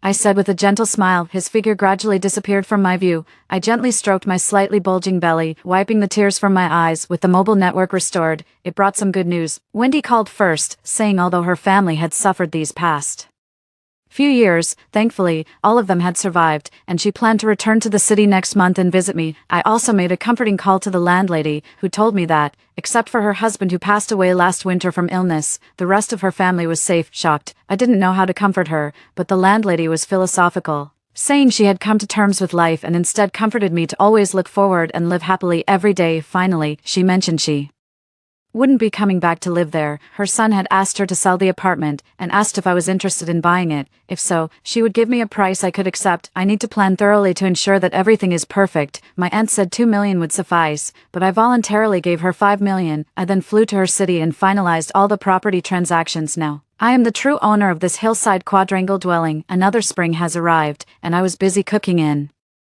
the kitchen when my 3-year-old son came running in. Mommy, someone's looking for you outside. Who is it? I don't know. A handsome big brother. A handsome big brother. Could it be another hiker asking for water? Or perhaps someone lost? I stepped outside. Cecilia, I'm back for good. I'm never leaving again, and we'll always be together as a family of 3. I was enveloped in a warm embrace, and tears instantly blurred my vision.